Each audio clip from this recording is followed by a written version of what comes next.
Bienvenidos amigos y amigas de Estudio Ciudadano al capítulo número 3 ya de Ciudadanos en Línea. Esta propuesta que hemos hecho de Estudio Ciudadano para juntarnos con ciudadanos de a pie, gente que le interesa la política pero que muchas veces no toma decisiones porque no está en los cargos de poder, pero sí tiene opinión y quiere compartirla en un ambiente de fraternidad, de camaradería, de respeto y de objetividad especialmente. Estos días hemos tenido, desde el último programa del 5 de mayo de 2021, han pasado muchas cosas. Indudablemente el resultado de la segunda vuelta electoral de gobernadores regionales es una de las más relevantes a nivel nacional. La baja participación, en torno al 20% del padrón electoral, reimpulsó la tramitación de la obligatoriedad del voto, noticia que no ha caído muy bien en parte de la población. Tampoco han caído muy bien algunas iniciativas parlamentarias como aquella de indemnizar a las presuntas víctimas de las protestas.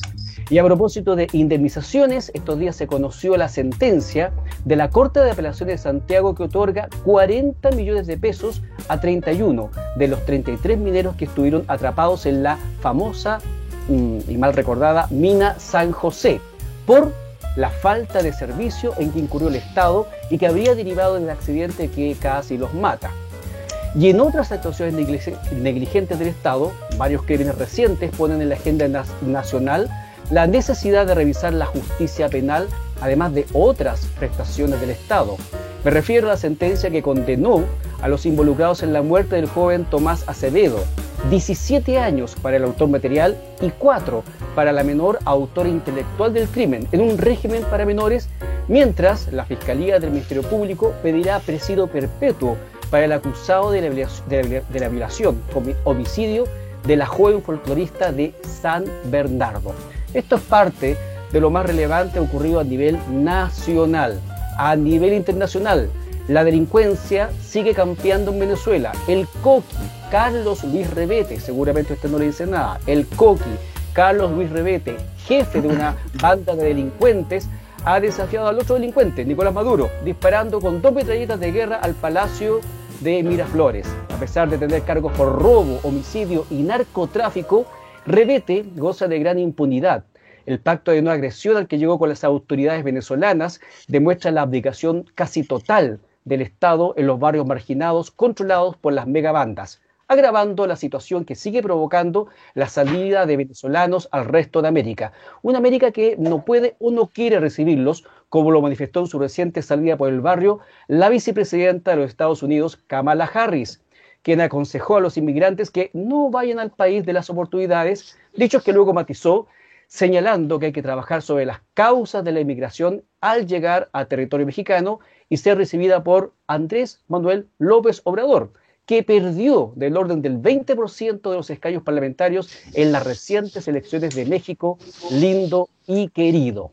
A la incertidumbre que todavía tenemos por las indefinidas elecciones del Perú, se une la persecución del régimen dictatorial de Daniel Ortega, que ha detenido a posibles candidatos presidenciales, incluida la hija de la expresidenta Violeta Chamorro, con acusaciones absurdas en Nicaragua.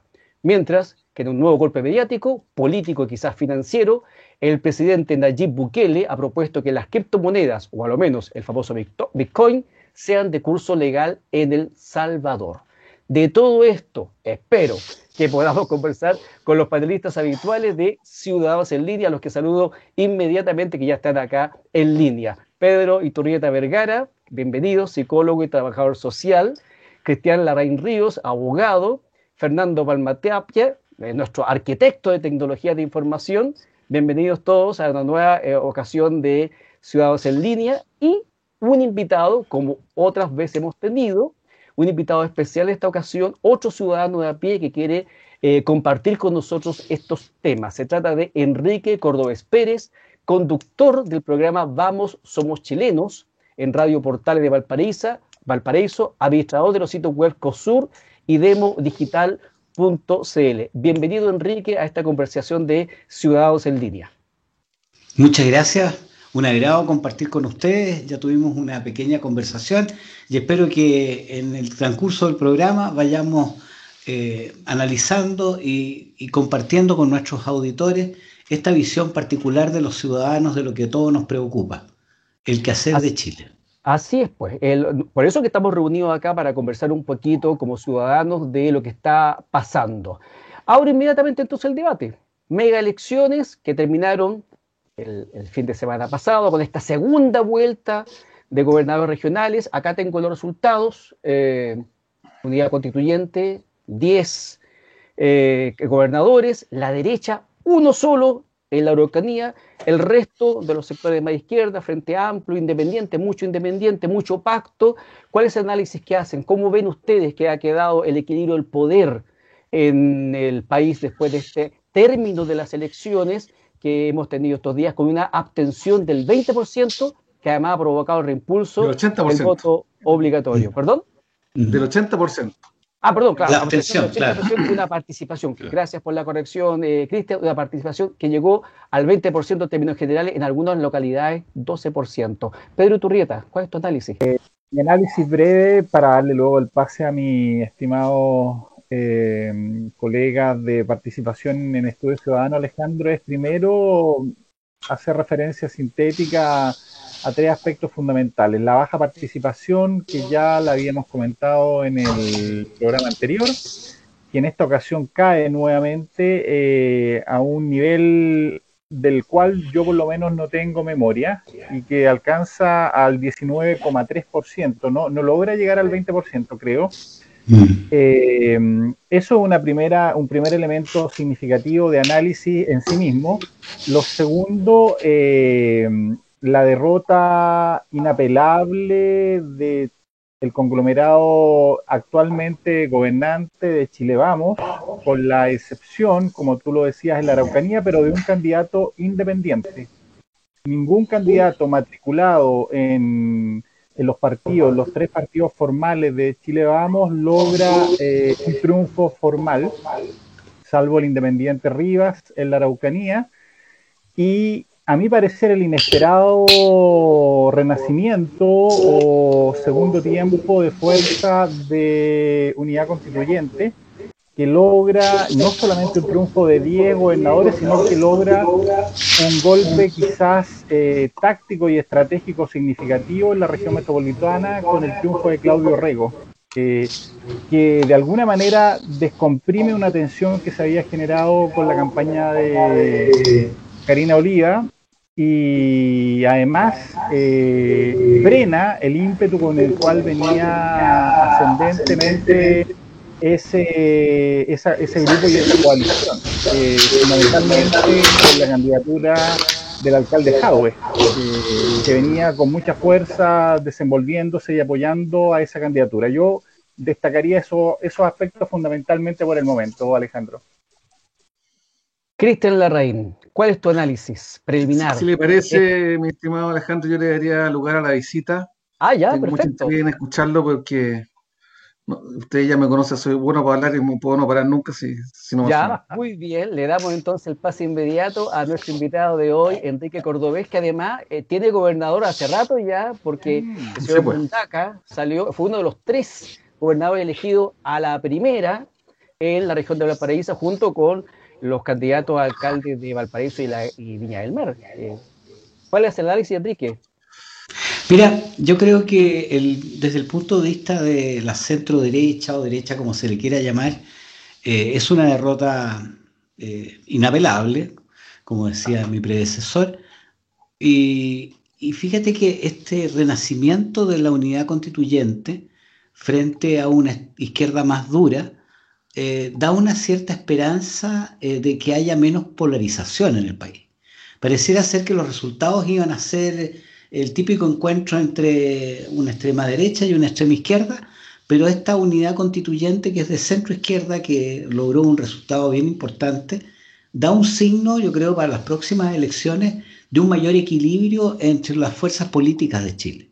Yo creo que desde que se implantó el binominal, eso fue, a mi juicio, apoyando esta polarización entre los de izquierda y derecha como blanco y negro, digamos. El Pero a proporcional, medida dices que tú. fue pasando el tiempo, se cambió la ley y fueron apareciendo otros movimientos como ecologistas, Evópoli dentro de la derecha, en fin, los grupos jóvenes del Frente Amplio. Creo que se amplió el espectro del color y yo creo que es malo que en un sistema político haya tanto antagonismo y el hecho que haya resurgimiento de grupos de centro izquierda o centro derecha y mayor diversidad en el espectro político, creo que le puede dar más estabilidad y contribuir un poco a la paz social que está tan vulnerada por este antagonismo intransigente de dos polos extremos. Enrique, pero este anuncio, de hecho, estos días anunció el PS, el PPD, la DC, esta alianza, que muchos lo interpretan como el renacimiento de la exconcertación del Partido del Orden, que es parte un poco de lo que hoy día los sectores más de izquierda están rechazando. Estos partidos que mantenían el status quo, pero que no avanzaban en derechos sociales. ¿Tú crees que realmente este aviso de la exconcertación, unidad constituyente que se rearma, realmente va a dar a gobernabilidad mediano a Mira, largo yo plazo? creo que eso está proveyendo una plataforma para un reordenamiento y como dijeron que Proboste estaba esperando, la candidata Proboste estaba esperando altura, digamos, yo creo que la plataforma se está armando para aquello. Y la centro derecha va a tener que eh, reconocer la derrota, porque el primer problema para solucionar, o sea, el primer paso para resolver un problema es reconocer que este existe. Y hay un serio problema de falta de calle, falta de redes sociales, falta de, como dijo Díaz Ayuso, ser fiel a los principios. Las elecciones se ganan todos los días. No se puede estar con medidas populares para, ¿cómo se llama?, conservar el cargo y ser reelegido. Hay que jugársela por lo que uno cree. Y si no cree en eso, que se cambie de papá, como decía un amigo mío. En el actual escenario, Enrique, y de ahí volvemos con Cristian, ¿la derecha tiene posibilidad de tener un presidente del próximo gobierno?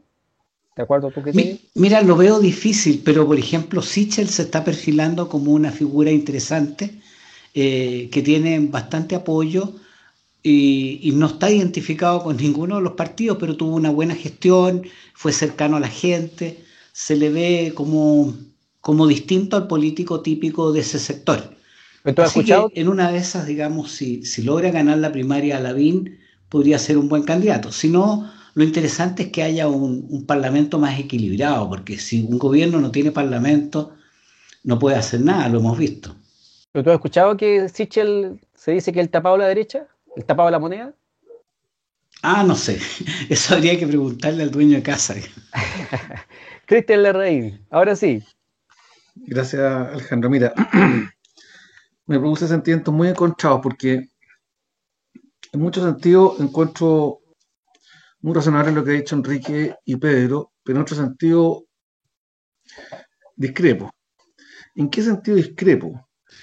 Yo creo que en términos reales, esta elección de gobernador, de eso estamos hablando, no tiene ninguna importancia. O ninguna, decir mucho, pero baja, muy baja importancia. Por dos razones. Primero, porque efectivamente no, de verdad, el 20% de participación no es ningún indicio de lo que va a pasar después en Chile. Era previsible que fuera tan bajo. O sea, no tan bajo, pero sí era previsible que fuera menos que... Si imagínate que los chilenos en el plebiscito más importante de los últimos 40 años votó un 40%. Entonces, y en segundo sentido, si hay una tan baja participación, yo digo que, me explico, digo que tiene muy baja importancia desde el punto de vista de sacar proyecciones políticas, a eso me refiero.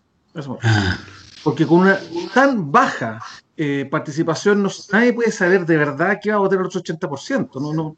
No se puede, no es una, o sea, si fuera una encuesta, tal vez se vería, porque las encuestas funcionan con unas muestras del 5%, pero son muestras aleatorias, aquí no, aquí votó la gente más comprometida, ¿no? Entonces, con más sentido de deber cívico, creo yo, supongo. Eso es lo primero. Entonces, una tan baja participación yo creo que cuesta muchísimo extrapolar y decir, mira, esto va a tener incidencia en tal o cual sentido en una eventual carrera presidencial o parlamentaria. Y lo segundo, además, que el cargo, ¿no? Es algo dijimos la semana pasada, la otra sesión, es súper ambiguo, voy a decirlo un buen chileno, charcha. No, en el fondo es una especie de coordinador municipal. No tiene muchas dificultades, no tiene poco poder, entonces se ha sobredimensionado. Ahora, lo que sí, como todos estos cargos, va a dar vocería. Evidentemente, cada gobernador se va a notar y va a hablar y los medios lo van a escuchar. Desde ese punto de vista, sí tiene mucha carrera política y eso sirve mucho a los políticos, pero a la gente nada. Si imagínate que la gente desconfía de los parlamentarios, no desconfía de los gobernadores, que no van a poder hacer nada, van a poder prometer la seca y la meca, van a vivir echándole la culpa al poder central, sea el presidente Piñera o sea Daniel Jadwe o quien fuese, porque siempre van a tener el chivo expiatorio y a mí no me resulta lo que yo planifico porque el poder central no me da presupuesto, porque no da facultad. Bueno, entonces, desde ese punto de vista, yo encuentro bien intrascendente esta elección de largo plazo. Para la prensa en los últimos días sirve mucho y para que Orrego, que yo lo estimo bastante y de hecho conozco, no que sea amigo, pero lo conozco, lo estimo bastante, claro, pero la verdad, para darle el paso a Fernando, yo creo que no tiene mucha importancia en términos de proyección política. O sea, le dimos haber dado la posibilidad a Karina Oliva en Santiago. ¿O no? No, nunca tampoco importancia. Nunca tampoco importancia. Sí, porque no, ahí sí, de hecho, como algunos, yo no voté por Orrego. Tengo que decirlo, yo soy hombre así de bastante frontal para hacer las cosas. Yo voté por Orrego, pero no por Orrego, ¿se entiende? Que voté en contra de Karina Oliva, así que. Buen punto. Fernando Palma, ¿cómo lo has vivido tú? Este último episodio electoral de Orrego y el análisis general desde tu perspectiva. Bueno, en ese sentido, quiero declarar que estoy en parte de acuerdo con mi estimado contertulio Cristian Larraín, porque como lo dije alguna vez, que el gobernador regional es igual que la reina Isabel, que reina pero no gobierna. Entonces, por ahora, el cargo, si lo vemos realmente desde el punto de vista de atribuciones, facultades y capacidad regulatoria, capacidad de ejecución, es tan inútil como un cenicero de moto. Está buena esa. Tenemos que decirlo así. Así de inútil. Que sirve para medirse los votos, que están todos los analistas políticos que llegan a especular y en esas especulaciones llegan a un nivel casi orgásmico, porque hay que reconocer que salen algunas teorías pero casi delirantes. Pero desde mi punto de vista, realmente es una sorpresa la abstención, casi 81%. De hecho, nunca se ha dado en la historia de Chile, nunca. Así que debiera todo el espectro político estar alerta. Otro punto de vista, se reforzó que los grupos de derecha, entroncados con los grupos más acomodados, que en algunos casos es lo mismo y en otros casos no, son los que tienen más conciencia del voto. No olvidemos, por más que se diga lo contrario, y están los números, Orrego ganó la gobernación de Santiago gracias a la derecha. Así de simple. Cuestión que se niega rotundamente a reconocer en todos los tonos. Se le ha preguntado más de una ocasión. Sí, pero ahí están los porfiados hechos, en que de repente La Pintana, San Ramón, El Bosque, tú tenías abstención del 90%, según lo que se ha comentado. Y resulta que en Las Condes Vitacura, tú tuviste una abstención del 50%. Entonces, ahí hay que reconocer que el compañero Jadwe se ha esmerado harto en dispararse en los pies. entonces con todas las declaraciones, entonces, y como la derecha en general reacciona en base a miedo, y como dice mi mamá, el miedo es cosa viva, partieron. Oye, ahora, disculpa, ¿sí? ¿Sí? ahora que esto sí se interpreta que los partidos están teniendo un revival, digamos, un segundo tiempo, una segunda oportunidad, desgraciadamente hay que decir que es falso de falsedad absoluta, porque precisamente como los que estaban participando eran de partidos, frente a la gran masa que quiere cambios y lo primero que quiere es los partidos fuera, no se involucró, no participó, no hizo valer su parecer, porque mantiene su lógica antipartidos. Efectivamente, pero aún así, a pesar de que, como dice Cristian, el gobernador tal vez va a gobernar muy poco, porque sabemos que es una figura nueva, con muy pocas facultades, en fin, todo el mundo se olvida también que va a seguir habiendo un intendente chico, que es el delegado presidencial. O sea, aquí el gobernador tampoco va a hacer lo que quiera, va a tener que relacionarse con el delegado regional presidencial. Ya hay un consejo regional con el cual tiene que también conversar, dialogar y llegar a acuerdos, si no tampoco va a poder gobernar. No, es que vuelvo a lo que dije antes. El gobernador regional es igual que la reina Isabel. Claro. Porque entre el gobernador y el delegado, el que manda es el delegado. Claro, exactamente. Pero por, en por las atribuciones legales. Claro, pero en ese escenario, Fernando, y aquí abro inmediatamente la conversación para el otro tema, ¿cómo entonces se entiende la reacción o sobrereacción del Parlamento que ya ha despachado en primer trámite la Cámara de Diputados el proyecto para hacer la reforma constitucional que haría el voto de voluntario a obligatorio? Algunos más pensados, porque siempre hay más pensado en Chile, dicen que es un argumento netamente económico, porque la falta de gente que vaya a votar impacta en el financiamiento público, el financiamiento del Estado a los partidos políticos. Hay gente que no tiene idea de que por la cantidad de votos que los partidos reciben, el Estado entrega un financiamiento también. ¿Cómo se explica entonces esta preocupación por reponer el voto voluntario, Fernando? Obligatorio. O sea, claro, de voluntario obligatorio, exacto. Que va a ser obligatorio, que si sigamos con las analogías, que es lo mismo que vender el sofá de Donoto. Es exactamente lo mismo, porque no se están haciendo cargo. Entonces, ¿cuál es la idea? Ya, obliguémoslo a votar. Pero lo divertido, ya, el voto es obligatorio. Y si no vas a votar, siendo que es obligatorio, ¿cuál es la sanción? No hay sanciones, porque nadie, hasta el momento, nadie se quiere meter en las patas de los caballos. Ya, la sanción es tanto, aunque sea $1 la multa. Aunque sea $1. Eso se va a echar a todo el electorado encima. Además,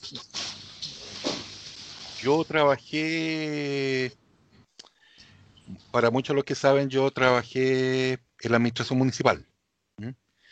Y conocí lo que pasaba en época de voto obligatorio, que nominalmente salían las sanciones. Más de una vez vi que llegaba alguien a preguntar al juzgado de policía local y le decían: usted tiene una orden de arresto por no votar. Y ahí recién se enteraba: bueno, ¿qué hago? No, venga con una carta simple, porque al final ni siquiera con patrocinio de abogado, porque eran no sé cuántos millones en todo el país que no votaban, y con voto obligatorio, que si cada juzgado de policía local ejercía las acciones penales correspondientes, el juzgado se iba de espalda. O sea, era deficiente tampoco. No tenía capacidad. Simplemente no tenía capacidad.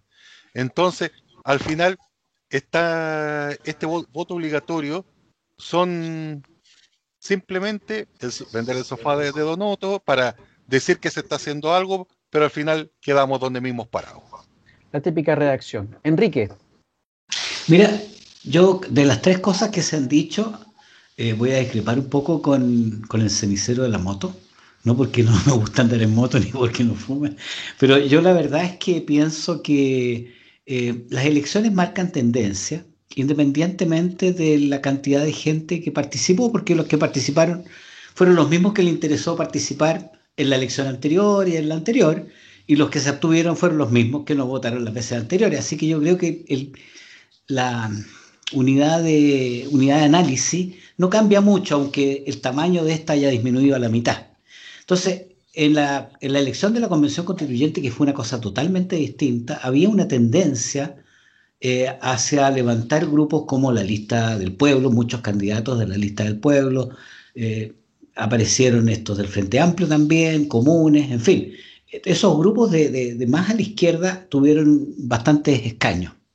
Ahora, respecto a lo del gobernador regional, claro, ahí tiene mucha razón de que no tiene muchas atribuciones. Ahora, de hecho, un problema que no se ha tocado acá es el tema de la cantidad de presupuesto que manejan. Porque si bien es cierto, existen presupuestos regionales, el presupuesto más importante son los del MOP y del MIMBO. Y esos se deciden en Santiago a nivel nacional. Entonces, las grandes obras, mientras no haya una transferencia de atribuciones para manejar, por ejemplo, en una macrozona norte, la inversión de puertos, de carreteras, de aeropuertos, inversiones grandes de infraestructura, eso va a seguir siendo manejado centralizadamente. Así que yo creo que ahí concuerdo plenamente que los gobernadores regionales tienen pocas atribuciones, pero es un signo, digamos, de que hay un esfuerzo por avanzar hacia una regionalización sin llegar a un sistema federal. Y finalmente yo creo que no se puede mirar lo que pasó en Santiago, que es cierto que las tres comunas más pegadas a la cordillera le dieron el triunfo al candidato Orrego, pero cada región tiene una realidad distinta. Es cierto que es probable que los sectores más acomodados han votado por la derecha y los menos acomodados por la izquierda, eso es como obvio, digamos. Pero hay un candidato que andaba en La Pampa cuando supo el resultado, digamos, y creo que en el norte y en el sur se dan, en cada región en particular, casos bien especiales. Las regiones agrícolas son distintas a las mineras, en fin. Yo creo que el país hay que mirarlo y analizarlo cada uno en su mérito. Sí, tenemos un país diverso realmente, muy variopinto, lo cual nos hace un país particular. Pero Enrique, sobre el voto voluntario o voto obligatorio, ¿cuál es tu opción?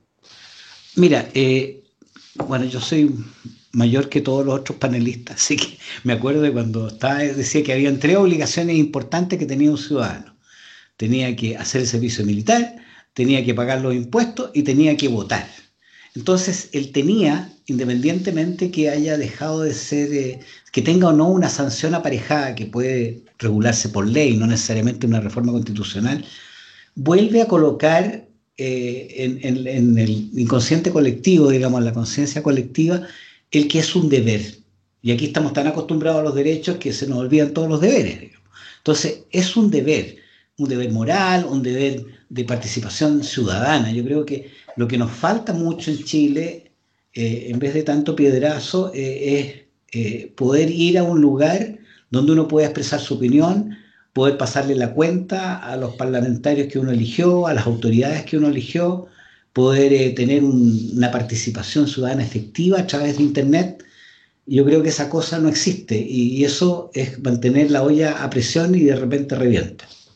Y revienta pellizcazos y todas esas cosas con las que últimamente se acostumbra a protestar, porque se ha cambiado el lenguaje. En vez de ir a votar, se va a protestar. Pero bueno, esos son los tiempos actuales. Claramente, en tu caso, el voto voluntario entonces es la opción como un deber cívico de los ciudadanos. O sea, yo creo que el voto obligatorio está bien que lo pongan de nuevo como una obligación. Ahora, cómo se fiscaliza, cómo se cumple, pero es una obligación cívica, un deber de las cosas que uno tiene que hacer y que quede escrito, que todo el mundo sepa, que a los niños se les enseñe, digamos. Porque ahí hay otro tema muy largo de discutir, que es un tema de educación cívica. Digamos. Si uno no enseña a participar desde los más tiernos años y no abre el diálogo en la aula de clase y el profesor dicta y los niños escriben, nunca vamos a llegar a ser un país participativo, democrático, deliberante. Llora el regreso de la educación cívica. Pedro. Bueno, respecto al voto, tuvimos un debate intenso para cambiar el voto obligatorio a voto voluntario. Hubo muchos razonamientos, argumentos, y finalmente lo cambiamos.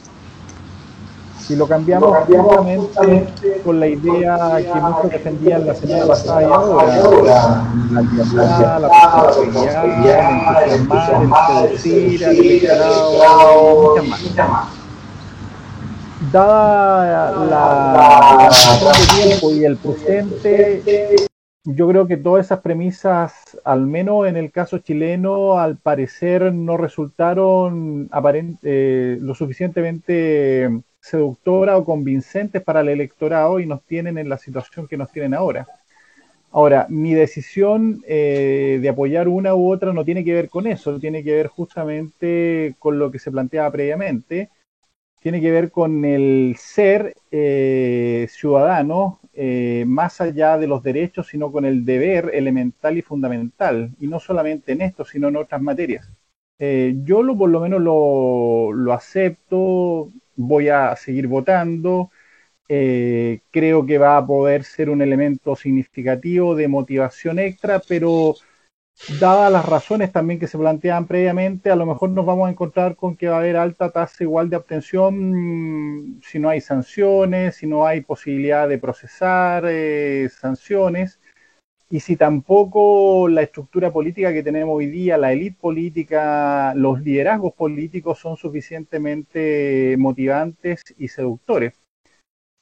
Lo cual no quiere decir que no haya participación de última hora producto de candidatos o grupos que comiencen a emerger al margen de lo que sea conocido hasta ahora como los grupos tradicionales, que es la Concertación Chile Vamos, más los grupos emergentes. Pero van a surgir no de manera individual, como era la tesis, o desorganizada, como era la tesis que se defendía la semana pasada. Van a surgir por grupos organizados, como ya estamos viendo, por ejemplo, a Franco Parisi, el llamado Dr. File, creo que hoy día inscribió su partido político con cerca de 21.000 militantes, con cerca de 21.000 firmas, que lo equipara ya a los partidos promedio que hoy día tenemos. Entonces, van a haber sorpresas porque todo lo que hemos diagnosticado respecto a la baja participación tiene que ver con una búsqueda, y una búsqueda que se enraiza fundamentalmente con el desafecto o la desafección, no hacia la estructura democrática representativa, sino hacia los liderazgos que han encarnado estas últimas décadas ese juego. No es contra el sistema representativo, es contra los líderes, es contra esta élite, fundamentalmente, que se totalmente cindió de la realidad nacional y de los ciudadanos, y con lo cual lo vimos la semana pasada, por lo menos yo lo planteé, que las encuestas ya venían dando larga data, la encuesta de la Universidad Católica Bicentenario, que le adjudicaba una validación del 5% a los partidos políticos y a los congresistas, en lo que fue la motivación que estuvo a la base en muchas encuestas que yo por lo menos analicé respecto al estallido social, y muchas más. Entonces siento que lo que viene ahora es recambio, búsqueda de nuevos liderazgos y un correlato y un discurso mucho más cercano con las necesidades que siente, yo diría, ese 80% probablemente que no participó este fin de semana. Antes de darle la palabra a Cristian en la última intervención de esta vuelta, caballeros, Pedro, y también lo dejo planteado para el que quiera después pronunciarse, sería bueno establecer un quórum para la elección de autoridades, como ocurrió ahora mismo en el caso de los gobernadores, porque claro, si me obligan a votar, mucha gente dice, oye, sí, pero yo no quiero votar por esos candidatos, quiero votar por otros, y los partidos no me hacen una buena oferta. Sería bueno entonces que si no hay un quórum X, la elección debiera repetirse con otros candidatos. Lo dejo abierto ahí, Pedro, no sé si quiere decir algo, o Cristian le da partido a la palabra. Yo preferiría que Cristian respondiera y que no ha hablado todavía. Tengo mis aprehensiones al respecto. de poner un quórum mínimo, creo que podría significar fundamentalmente una condición más para agudizar los conflictos. No es una idea que en este momento se me ocurra que sea muy pertinente, dada el diagnóstico de gravedad que veo en el sistema político y en la organización misma. Quizás en un proceso de mayor vigor y de mayor salud y vitalidad del sistema podría ser una apuesta. Mi opinión de hacerlo ahora podría terminar siendo peor el remedio que la enfermedad que tenemos. Está medio moribundo el paciente. Sí, exactamente. Va a morir solo, va a morir sin necesidad de quórum. Cristian, tu última Mira, intervención de esta vuelta. yo conozco un ingeniero civil eléctrico, un tipo muy inteligente, que debe tener 60 años, 58 años de altura, y que nunca ha votado en su vida, ni cuando era obligatorio, porque nunca se inscribió. Entonces él votó por primera vez, o tendría que votar en el 88, y yo lo critiqué bien fuerte cuando estuve presente con él, tratando de ser ponderado, porque tampoco uno corresponde, pero la discusión se dio como para que yo opinara. Y nos anduvimos encontrando, nos queremos mucho, pero nos anduvimos encontrando, yo le dije, me encontraba inaceptable que una persona no participara nada en la vida política. O sea, participar en la comunidad no puede sino ser obligatorio, porque yo no puedo pretender beneficiarme de los beneficios sin correr mínimamente los riesgos, no los riesgos, sino que el trabajo, porque de verdad, ir a poner una rayita en el voto, suponte que fueran 10 veces al año, cada mes y medio más o menos, suponte que fuera así. Yo lo encuentro lo mínimo aceptable para una cosa así. Me cuesta entender que alguien pueda ser tan, ¿cuál es la palabra? No quiero insultar a nadie, pero tan superfluo, no sé cómo llamarlo, de que no tenga ese esfuerzo. Yo entiendo que los políticos indiferentes, ¿por qué te lo digo? Porque de verdad, a mí me gusta la historia, ustedes sabrán más que yo, pero ¿cuánta gente ha muerto en la historia de la humanidad desde la Revolución Francesa para acá, para que podamos poner la rayita en el voto? Cientos de millones de personas en la Unión Soviética, en Chile con la dictadura, en Cuba, en China, en el mismo Estados Unidos. ¿Cuánto tuvo que desarrollar? Tuvo una guerra así, murieron 1 millón de americanos porque querían abolir la esclavitud. Y por supuesto que no pudieron ganar con el voto. O sea, ¿cuánta gente se fue a la humanidad para que seamos libres, podamos dar nuestra opinión en democracia, podamos que gobiernen las personas que la gente elige? Es un logro inconmensurable en la humanidad. Si no viviríamos en guerra, viviríamos de guerra en guerra.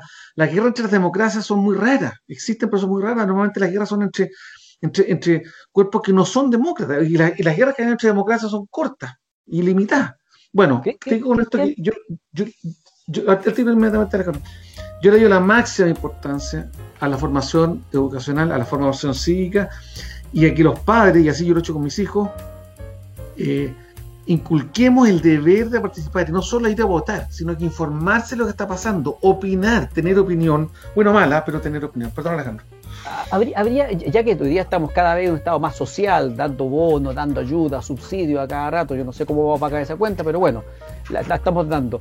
¿No sería una buena medicina aquí quitarle el acceso a derechos sociales, a bonos a quienes no participen? Porque no participan, pero se benefician del sistema. No participan, pero le piden a Papito Estado que lo apoye. Hay gente que ha planteado hoy día esa posibilidad.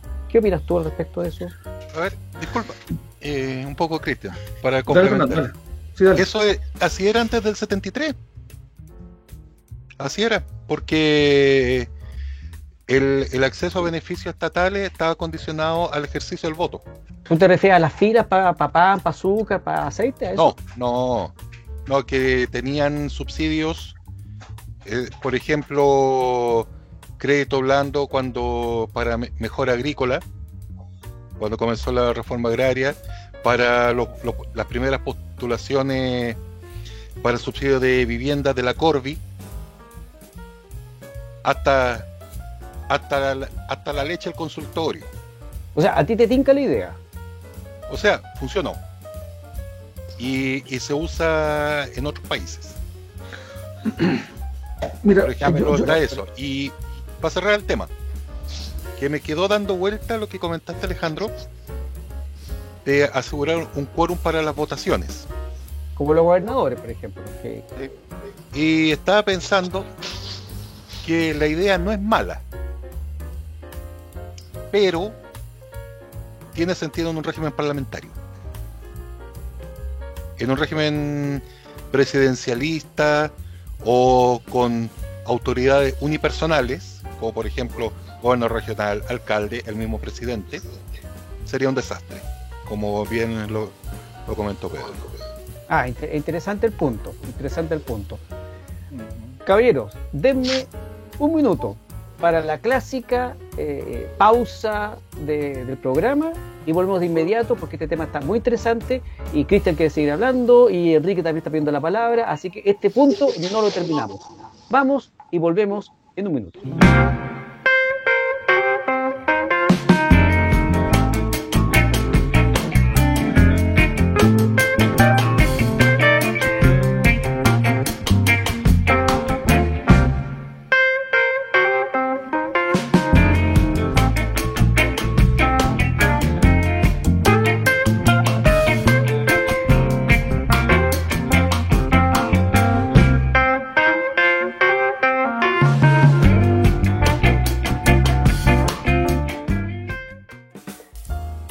Estamos ya en el segundo bloque de Ciudadanos en Línea, capítulo 3, con Cristian Larraín, Fernando Palma, Pedro Iturrieta y el invitado especial de hoy día, Enrique Cordobés, conectado desde la quinta región de Valparaíso. Y ustedes pueden ver ahí un fondo muy bonito de la quinta región, que ahora va a estar gobernada fundamentalmente por gente de izquierda. Vamos a ver si mejora la calidad de vida de la gente con estas personas. La gente, ¿cómo está la vida de Valparaíso con el alcalde Char? Enrique, hoy día con todo lo que pasó, ¿le fue bien a Char en las elecciones? Mira, bueno, yo tengo que contradecirte un tanto porque con el precioso fondo que tú ves, mi alma está en Valparaíso, pero mi cuerpo está en Santiago. Bueno, la tecnología que nos hace... Tengo noticias, digamos, no muy cercanas pero bueno, tengo mis hijas, vivo allá y en el programa de radio comentamos habitualmente, en el programa de Radio Portales de Valparaíso, comentamos habitualmente el acontecer local y hay mucho descontento, digamos, con la gestión edilicia. Sin embargo, la reelección se produjo por una cantidad bastante contundente, creo que sacó cerca del 50%, una cosa así. Mira, yo creo que Valparaíso tiene que resolver problemas insolubles porque tiene toda la población que está en los cerros, en el plano hay muy poca población y tiene muy poca recaudación de impuestos y normalmente en los países más desarrollados la gente que vive en los cerros es la que tiene más plata porque es donde es más caro construir, porque hay que hacer una serie de reforzamientos, qué sé yo. Entonces, Valparaíso tiene un problema muy serio y viene prolongándose. Yo me acuerdo de haber conversado de este mismo tema con el alcalde Pinto hace miles de años atrás, digamos. Pero el problema todavía no tiene solución, pero siempre y cuando no haya una voluntad también, a propósito del tema de regionalización que conversábamos anteriormente, de que las empresas que están en regiones dejen sus impuestos en regiones y no queden los impuestos en Santiago.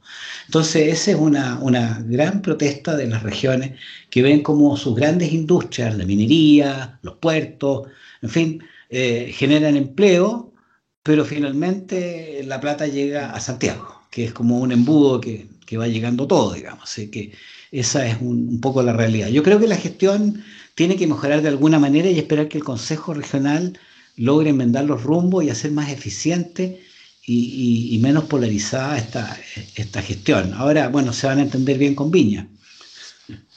Claro, exactamente. Bueno, ¿le quitamos o no le quitamos derechos sociales a los que no quieren votar? Bueno, yo creo que me parece una idea interesante, pero creo que hay otros mecanismos de participación ciudadana, como decían recién, colocar 11 veces una rayita en un voto, pero yo creo que tenemos los medios modernos de la tecnología de informática, que tú lo sabes muy bien, Alejandro, y la verdad es que es como muy raro que el mercado esté tan desarrollado y tan apoyado por la informática y la política no. La política sigue siéndose como antidiluviana respecto del mercado. Tú, como accionista, puedes decidir, sacas tus fondos, puedes elegir a los directores de la empresa. En cambio, la participación ciudadana yo creo que tiene tres problemas serios. Primero, no hay una participación ciudadana en las organizaciones de base, o sea, en las juntas de vecinos, estos problemas que son locales, que se resuelvan y que se discutan y que la gente aprenda a escuchar y a respetar al otro, la base de la democracia. Tampoco yo creo que hay mucha democracia al interior de los partidos. ¿Cuándo son las primarias internas para elegir los alcaldes, los candidatos a diputados, los candidatos a senadores? No será el mismo equipo de siempre que dirige al interior del partido quienes van a ir a representarlo, y curiosamente tienen algunos alcances de nombre. Habitualmente Bueno, un grupo iluminado que se llama comité electoral. Habitualmente Sí, es un grupo iluminado que se llama comité electoral. exactamente. Entonces yo creo que la democracia tenemos que vivirla más intensamente, tenemos que vivirla intensamente en las organizaciones de base, al interior de los partidos y con sistemas digitales que permitan conocer efectivamente, porque nos guiamos con las puras encuestas, digamos. Y no sabemos si las encuestas son, por mucha confiabilidad que tengan, nunca son un censo de población. Nunca, además que no le dan a la persona la posibilidad de sentirse representado y estar opinando para que se tomen decisiones. O sea, aprovechar entonces toda la tecnología, las redes sociales, todas estas herramientas, mismas herramientas que usamos nosotros para tener esta conversación, para, en definitiva, profundizar la democracia, hay una mayor comunicación entre las bases, los dirigentes de los partidos políticos, y eso motiva entonces el voto. Sí, bueno, y perdón que me pase un aviso Sí, claro, comercial. vale. Yo he desarrollado un sitio web que se llama demodigital.cl, donde tenemos ahí la posibilidad de, con estos like buttons que son para que se usan habitualmente, me gusta, no me gusta un producto, voto por tal cual persona. Tenemos los candidatos presidenciales, estamos preparándonos para recibir a los senadores, diputados y, ¿cómo se llama?, candidatos a los consejos regionales. De O sea, manera de hay, que tratar de llegar a que la gente, la última etapa logramos apenas 5.000 personas distintas. Bueno, nuestra meta ahora son 50.000, después serán más, porque creo que es un mecanismo de participación barato, práctico y moderno. o sea, a través de esta página que tú estás mencionando, demodigital.cl, la gente puede marcar un like por el candidato o el precandidato que uno quisiera que siguiera avanzando, una cosa así. Exactamente. Y Ya, vamos vea. a hacer cómputos, bueno, en la etapa anterior de la elección por la convención, a la cual le dimos mayor importancia. Teníamos escrutinios todos los días, pero es muy desgastador, así que lo vamos a hacer todos los viernes, yo creo por un par de meses, para ir viendo las tendencias e ir congregando a la gente frente a nombres, ir ¿Y le resultaron? seleccionando los mejores, ¿Resultaron con desde algunos? Evópoli hasta Republicano. Ah, sí. Ya, o sea, funcionó. Esta relación directa con la gente que va votando se anduvo reflejando en el resultado. Bueno, elegimos de los que nosotros teníamos, habían 34 de los 37 que salieron digamos, del sector que te acabo de mencionar. Ah, ya, interesante. O sea, ahí funciona un poquito esa democracia.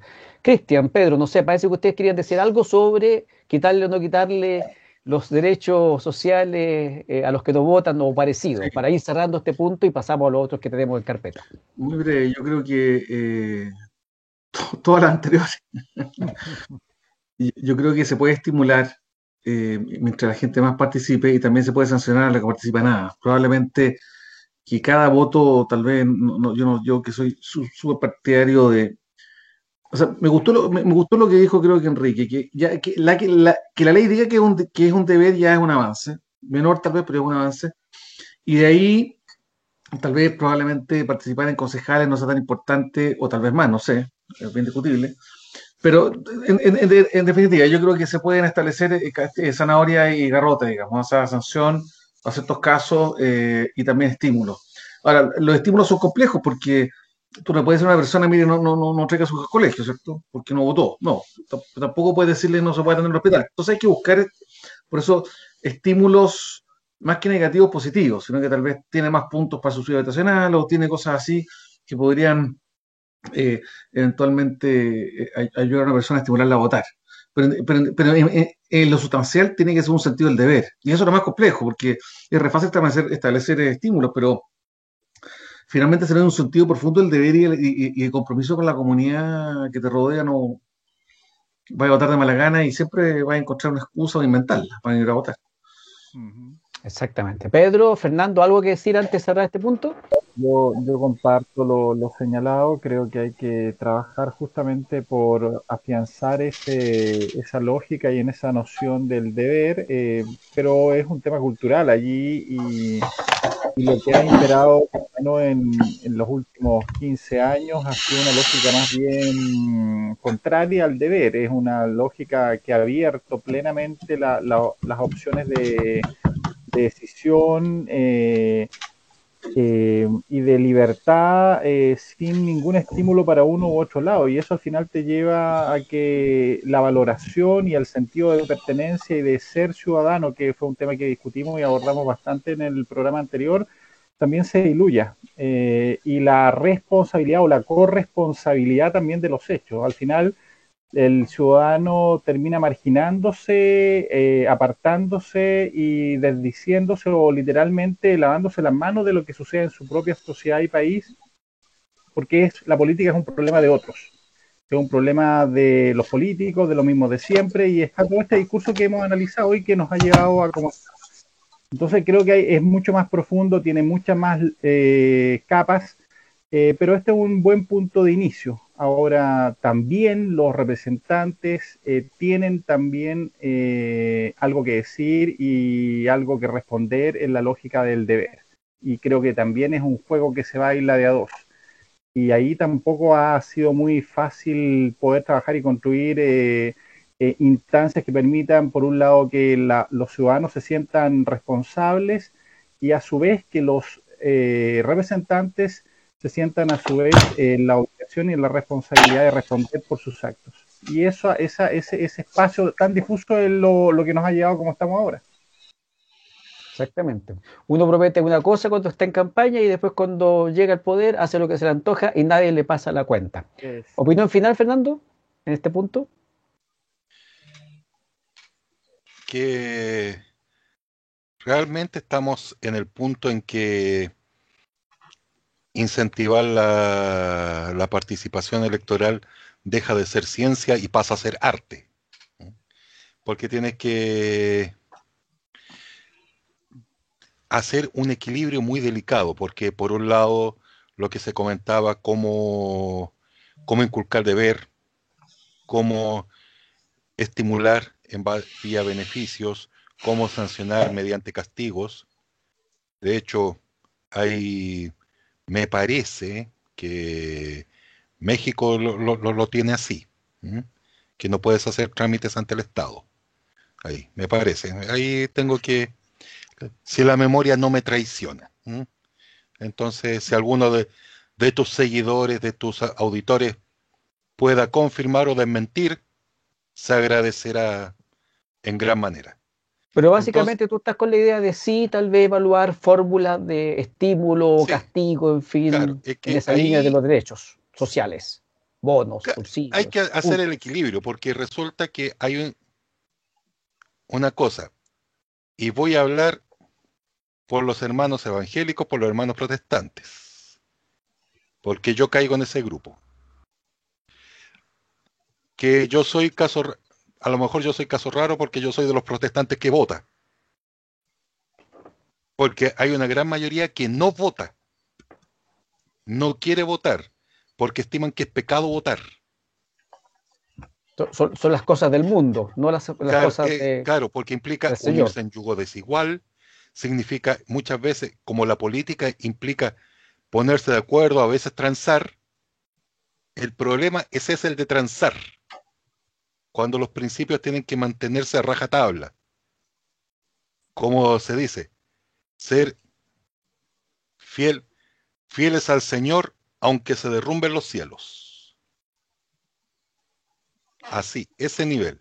Entonces, si, si estamos en una sociedad democrática, ¿cómo lo hacemos para que se integren a la comunidad nacional este grupo de personas que no quieren ejercer ciudadanía? Lo dejo como pregunta, porque Sí. respuesta Sí. no tengo. Solamente para terminar este punto, Fernando, ¿cuánto más o menos es el pueblo evangélico en Chile? Ahora más o menos 27-30%. Oye, Por eso existe la bancada evangélica en la Cámara de Diputados. sí, hay una banca evangélica, no sabía, no Sí, tenía claro. son como 3 o 4 diputados. Ya, pero justamente, 3, 4 diputados de ciento, ¿cuántos somos ahora del Ahora Congreso? 155. Es poco para Sí. una población del 27-30% que me estás diciendo tú, o sea, no hay proporcionalidad. No, ¿Qué porque pasa? piensa que, lo que te digo, la gran mayoría no vota. Ya.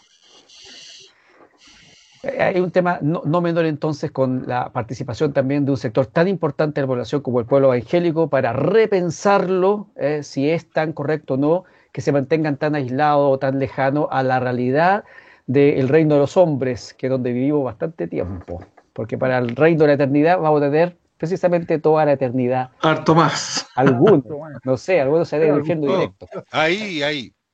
Oye, y los que... Después ¿sí? podemos sentarnos y conversarlo. Sí, vamos a Porque conversarlo es en un todo momento. un tema, materia de sesudo análisis, incluso teológicos. Absolutamente, Así que absolutamente. eso es otra historia.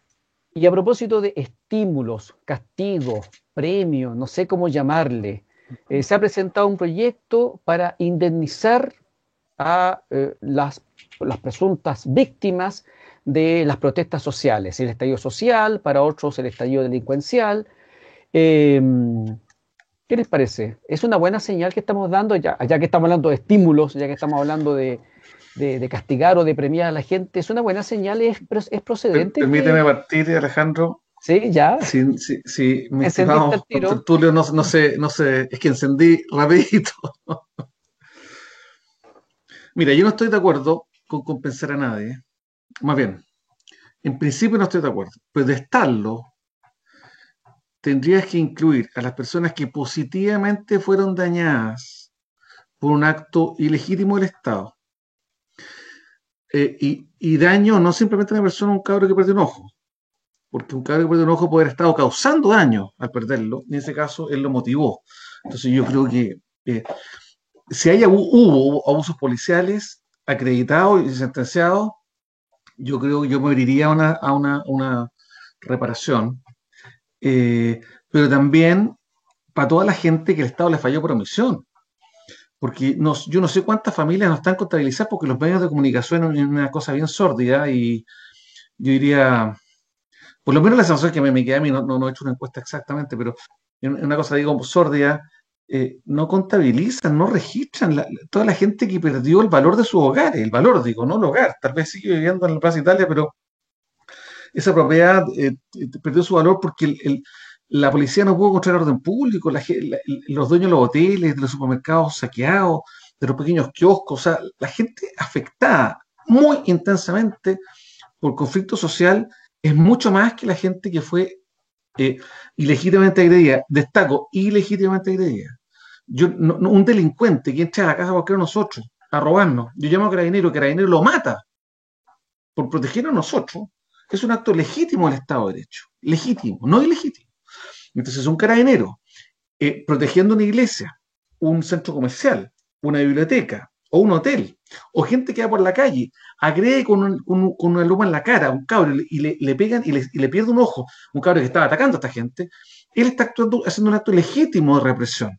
De hecho, no es un derecho, es un deber militar el de actuar en ese tipo de casos. Entonces, si hubo un exceso, como fueron algunos filmados, ¿cierto? Y probablemente lo hubo, y eso se establece por sentencia de un tribunal y no por un certificado que es uno de los señores diputados o senadores, yo estaría de acuerdo. Pero insisto, también no son la gente que tuvo pérdida de integridad física, porque créeme que si a mí me rompen los dedos de una mano, que es terrible, lo encuentro por un abuso policial, lo encuentro casi menos terrible a que me quemen en el local comercial con que me ganaba la vida. La verdad es que si me hay que elegir, bueno, entonces yo creo que es una cosa cuestionada, es una cosa que se puede proponer si se hace sin sesgo político, con seriedad por gente que fue efectivamente abusada, pero toda la gente fue abusada.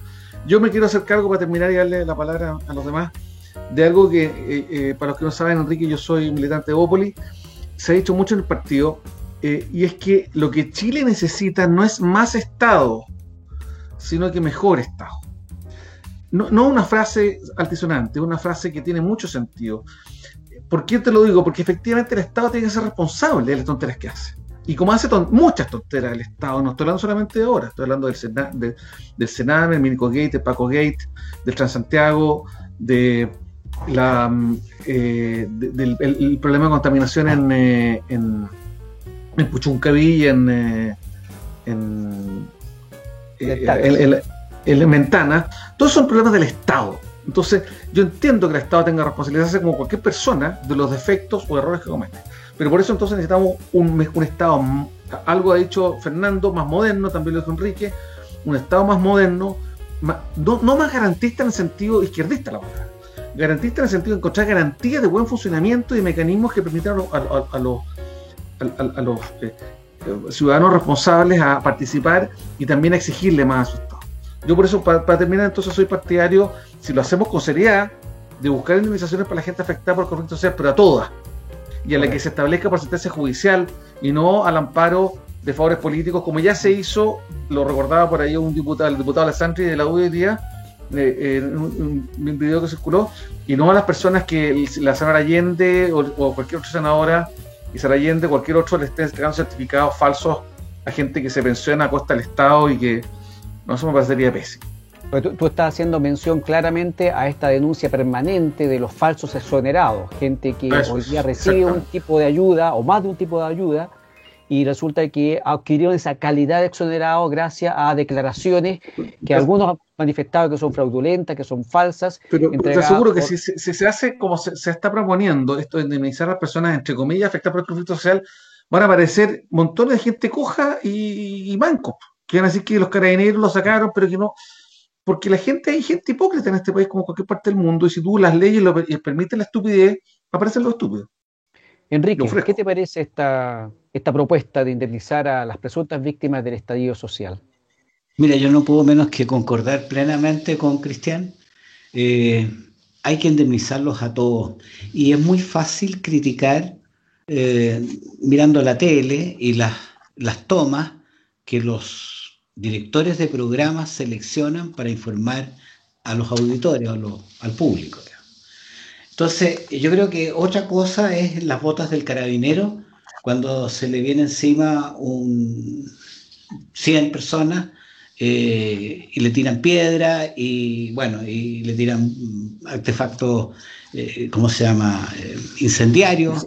Bueno, entonces, cuando tú tienes que actuar bajo la presión de hay que mantener la cabeza fría, hay que seguir los procedimientos, los protocolos, pero en la medida que tú quieras reprimir una manifestación, no puedes jugar a las tablas, al empate. Tú no tienes que hacer una fuerza tanto como el que está protestando, porque si no, no lo vas a reprimir. Tienes que siempre tener una pequeña ventaja, digamos, para poder frenar esa conducta en bien de un interés común. ¿Perdón? Y ojalá no sea pequeña la ventaja, te digo.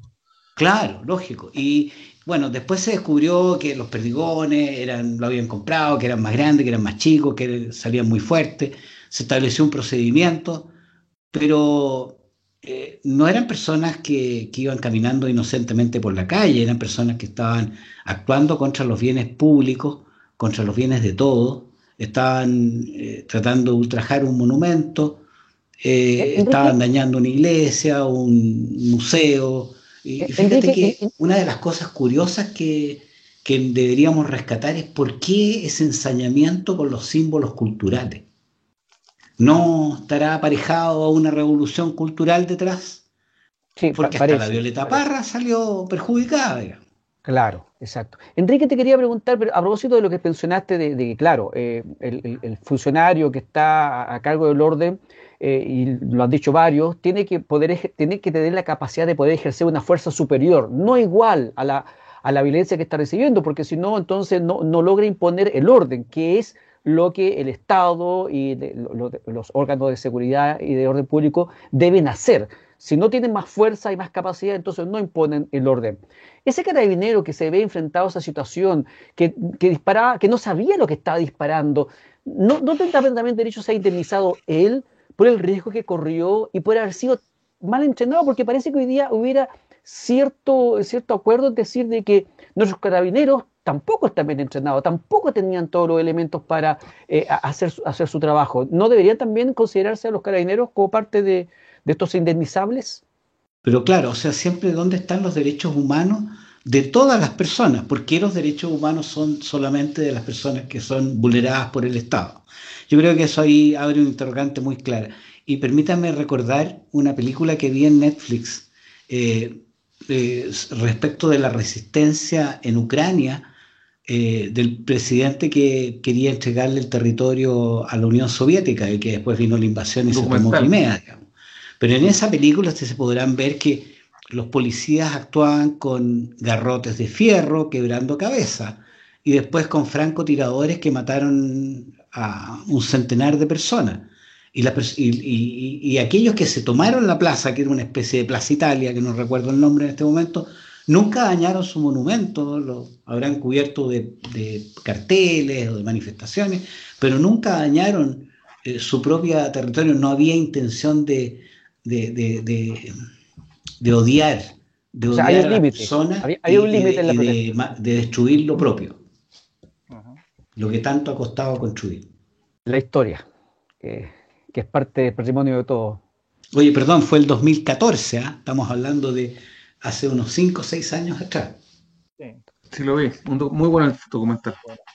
Pedro, ¿hay que indemnizar a todo el mundo? ¿Carabineros incluidos también? Yo soy partidario de que cualquier ciudadano que pueda sentirse víctima de esta situación, de esta convulsión social, de este estallido, revolución de baja intensidad, pueda apelar y solicitar esa indemnización. Lo que planteó a propósito Cristian es un tema no menor. Esto no nace de una apelación, de una demanda en el poder judicial. Esto es una medida del legislativo, es una medida política, es una señal política de un legislativo que está de alguna manera de un tiempo a esta parte abordando áreas que eran del Ejecutivo exclusivas, las aborda el legislativo, temáticas que son propiamente judiciales, como el derecho legítimo a indemnizar a una persona que es víctima, pero lo hace a veces de manera parcial, y yo creo que ese es el error quizás, porque nadie puede considerar que un hecho tan violento, creo que el hecho por lejos más violento de los últimos 30 años que ha tenido nuestro país, va a tener solamente un sector o un segmento de víctimas. Acá hay víctimas de alguna manera en 360 grados. Víctimas que han debido soportar la refriega, por cierto, que ha habido entre manifestantes y policías, que sin participar debían estar todos los días en sus residencias soportando bombas lacrimógenas, ruidos, perdigones, piedras, barricadas, destrucción de inmuebles, estando allí, sin ellos haberlos solicitado o requerido. Y a esas personas nadie de lo que es San Borja, de lo que es el sector alrededor de Plaza Italia, les ha ido a dar ninguna explicación. Nadie de la autoridad ni nadie del sector que promovió o avaló a quienes se manifestaron. Entonces, esto es de alguna manera una medida política, es una señal, pero para mí tiene un sesgo. Y el sesgo, obviamente, que es el elemento que a mí no me parece. Yo reconozco que quien pueda sentirse víctima tiene todo el derecho a recibir algún pecunio, algún reconocimiento, pero en este caso es una medida parcial.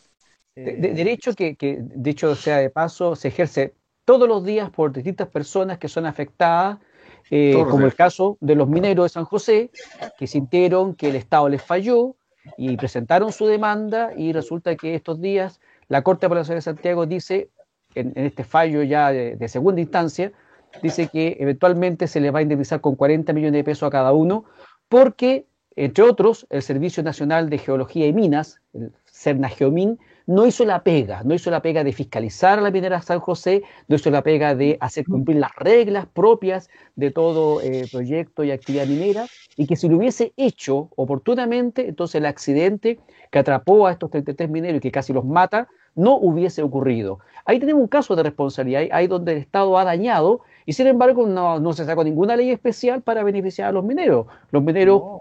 acudieron a los tribunales por las reglas generales del derecho a exigir esta indemnización, y a menos que el Consejo de Defensa del Estado dé vuelta esto en una casación en la Corte Suprema, esa platita tendrá que pagarla el Estado, como la paga en un montón de otros casos, cuando un doctor en un hospital público se manda un condoro, opera la pierna equivocada, por ejemplo.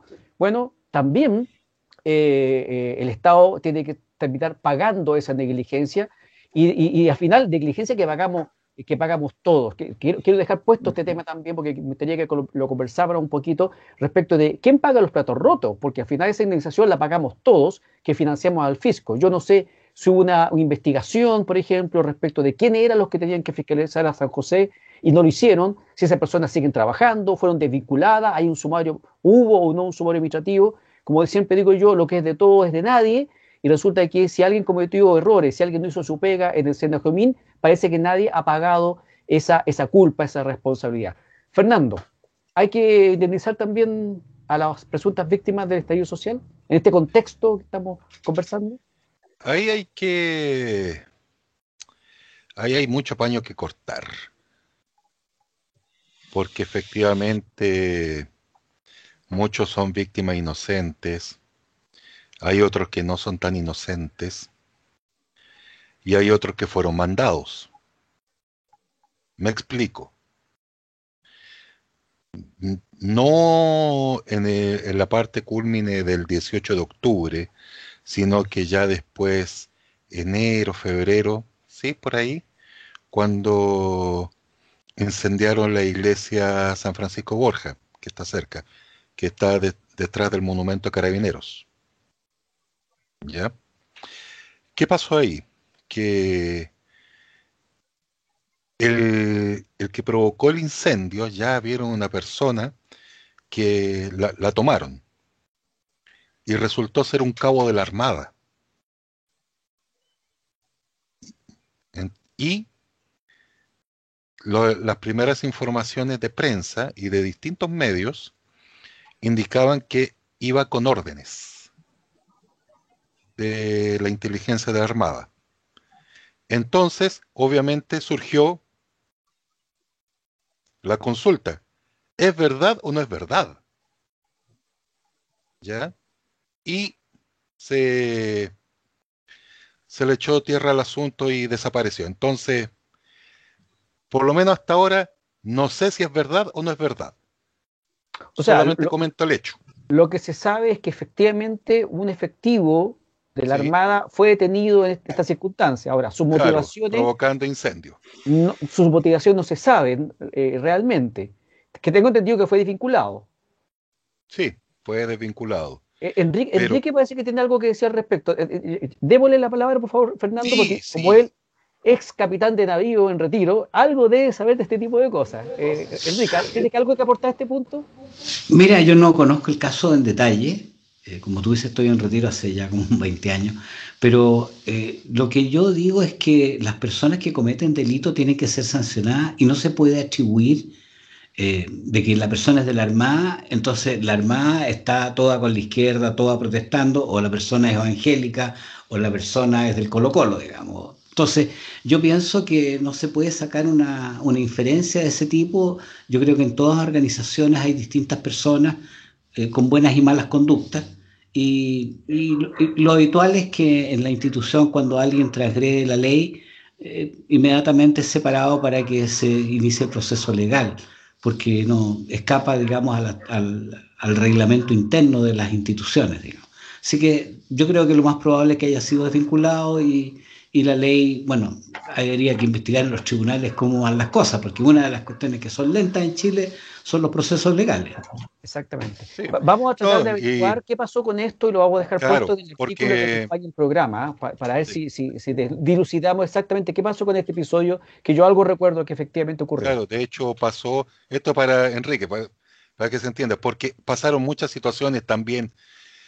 Bueno, el caso más bullado es la comisaría en Peñalolén, que la estaban atacando, ahí buscando incendiarla, y resulta que el que lideraba era un carabinero adscrito a inteligencia. Y más encima, Un infiltrado, se suponía. que supuestamente era infiltrado, y resulta que el infiltrado estaba liderando el ataque a la comisaría. Sí, y un caso muy bochornoso además, porque hablaba muy mal del trabajo de penetración del grupo que está investigando, porque Sí. además recuerdo que usó una identidad de un joven del norte, una identidad Sí, real, de Iquique. De y Iquique, más Pozo encima Almonte. dio una entrevista en un programa de televisión donde declaraba su amor no sé a quién, y resulta que cuando lo ven de uniforme en el programa de televisión, la gente que lo conocía dice, oye, pero si este tipo está con nosotros acá en la población, en la Y se villa. llama de esta otra manera. Entonces, por eso yo comento que hay mucho paño que cortar. Sí, Entonces, absolutamente, partiendo por la inteligencia que por eso ahí de que se tiene que, desde el punto de vista personal, que tiene que haber una reparación para las personas, porque está acreditado en distintos casos en que los carabineros atacaban con los perdigones a una distancia más corta, apuntando a la cabeza, fuera de regla, fuera de protocolo. totalmente fuera de regla. Yo Claro. cuando aprendí en su momento a disparar, lo primero que me dijeron, a las piernas. Siempre. Claro, para evitar el daño mayor. Nunca hay que matar, nunca. Pero sí defenderse. Entonces, son esas cosas que hay que analizarla bien. Ahora, de todo lo que pasó, hay que reconocer que, como dije alguna vez, desgraciadamente lo que pasó el 18 de octubre fue la gota que colmó el vaso y que estalló de muy mala manera, pero ya igual que la olla a presión, que la deja y no sueltas la llama hasta que al final explota y con un daño descontrolado. Respecto a las indemnizaciones, prefiero darle una vuelta porque la situación es tan enredada que lo que no se puede hacer, por ejemplo el caso de los exonerados, yo conozco los dos casos, gente que no correspondía que lo recibiera y gente que con justicia lo merecía y nunca fue indemnizada. Uf, no sé qué es más grave realmente. Enrique, ¿quería decir algo más también al respecto? Sí, mira, yo creo que tú tienes más conocimiento legal, digamos, pero me parece curioso que solamente sea el Estado el que pague. O sea, está bien que el Estado no haya cumplido, no haya hecho bien la pega, no haya hecho las inspecciones correspondientes para evitar los accidentes, pero alguna responsabilidad tienen los dueños de la empresa. Entonces, ¿dónde están las sanciones legales? ¿Por qué solamente una persona se hace cargo de la indemnización y no como digamos, pasa como desapercibida aquel que era el principal responsable de que las cosas estuvieran bien en la mina? Ah, tú estabas hablando, claro, de la mina de San José. No sé, la verdad, me parece que esas acciones ya se ejercieron. De hecho, tengo entendido que los dueños de San José los multaron, en fin. Ahora, no sé, podríamos averiguar también si los mineros en su momento demandaron también civilmente a los dueños de la mina San José. Lo otro de averiguar, a ver si lo podemos dejar puesto después. Tengo entendido como que se hizo esa demanda civil. Yo creo que sí, perfecto. yo creo que sí. Sí, Lo que se pasa hizo, es que además... pero no, el problema fue que la minera se quebró. Se declaró en quiebra. Anda a pillarlo después. Pues. Bueno, Para no pagar. la única persona que no puede arrancar es el Estado. Entonces, Claro, por eso mismo siempre es conveniente digamos, demandarlo porque se puede tardar, pero te va a pagar. Exacto. Estamos terminando esta vuelta. Parece que Pedro quería decir algo más. No, Está bien así. Perfecto. Hagamos entonces la última pausa del capítulo 3 de Ciudadanos en Línea para ver si alcanzamos a tocar los últimos temitas que tenemos en nuestra agenda. Un minuto y volvemos de inmediato.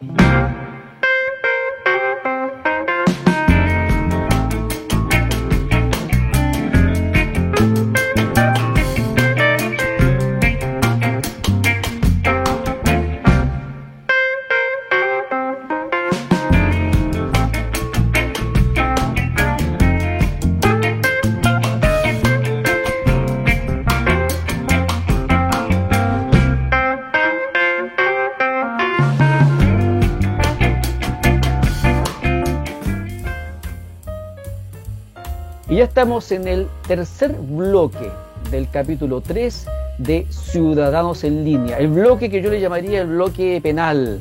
Lamentablemente hay que poner estos temas que son desagradables realmente, pero que tenemos que enfrentar con valentía y también yo diría con mucha sabiduría. Cada cierto tiempo, y parece, no sé, si más seguido, que uno ve más crímenes o los canales de televisión te muestran más crímenes, pero ha habido muchos crímenes que han llamado la atención de la ciudadanía y bueno, la gente se hace un montón de preguntas. Decía yo al principio del programa que estos días salió la sentencia del caso del joven Tomás Acevedo, que fue asesinado con 100, 200, 300 puñaladas, un ensayamiento enorme con su cuerpo, a propósito de una venganza extraña por un presunto ataque sexual que le habría realizado a la joven autora intelectual del crimen, que fue condenada a 4 años. Y al joven que participó en el crimen materialmente hablando, se le dieron 17 años de presidio. A la joven los 4 años son en régimen especial, ustedes saben, por la aplicación de la Ley de Responsabilidad Juvenil Penal, y por lo tanto no es lo mismo que las sanciones de un adulto. Camila Quesada, una joven del Tabo, escribió en sus redes sociales en el año 2020 y se queja del nulo accionar de la justicia porque fue acosada, fue maltratada por Fernando Bem.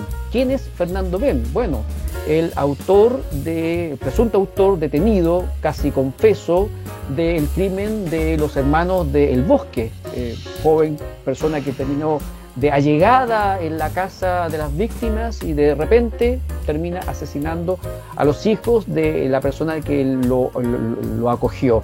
¿Qué está pasando en Chile, caballeros? ¿Es necesario mejorar la justicia penal? ¿Hay que aumentar las penas? ¿Qué pasa con la parte preventiva? Y luego volvemos entonces a la responsabilidad del Estado. Si alguien denuncia que alguien lo estuvo acosando, que intentó causarle daño, ¿dónde están las acciones preventivas? Abrimos el debate con este tema. No sé qué quiere hacerlo. Cristian, abogado. ¿Es tu área o no es tu área?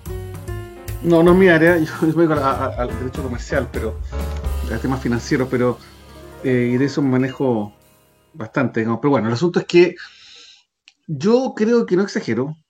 No tengo los antecedentes exactos, tal vez Fernando, bueno, cualquiera de los participantes me puede ayudar, pero yo tengo la intuición bastante certera de que la mayor inversión en la historia de Chile, inversión financiera, y del Estado en materia de justicia, fue la reforma procesal penal que inició, hasta donde recuerdo, la ministra Alvear, que la sazón era ministra de Justicia, el presidente Frey.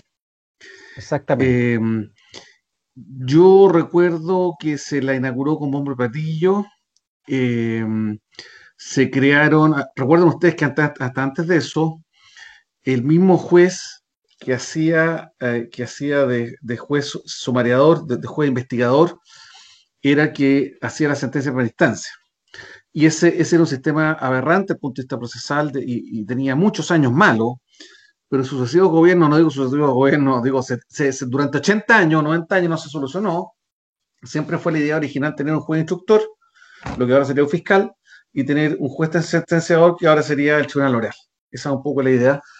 Y siempre se suspendió. Bueno, a propósito de responsabilidad del Estado, Ministerio de Alejandro, aquí tiene un caso de un fracaso del Estado.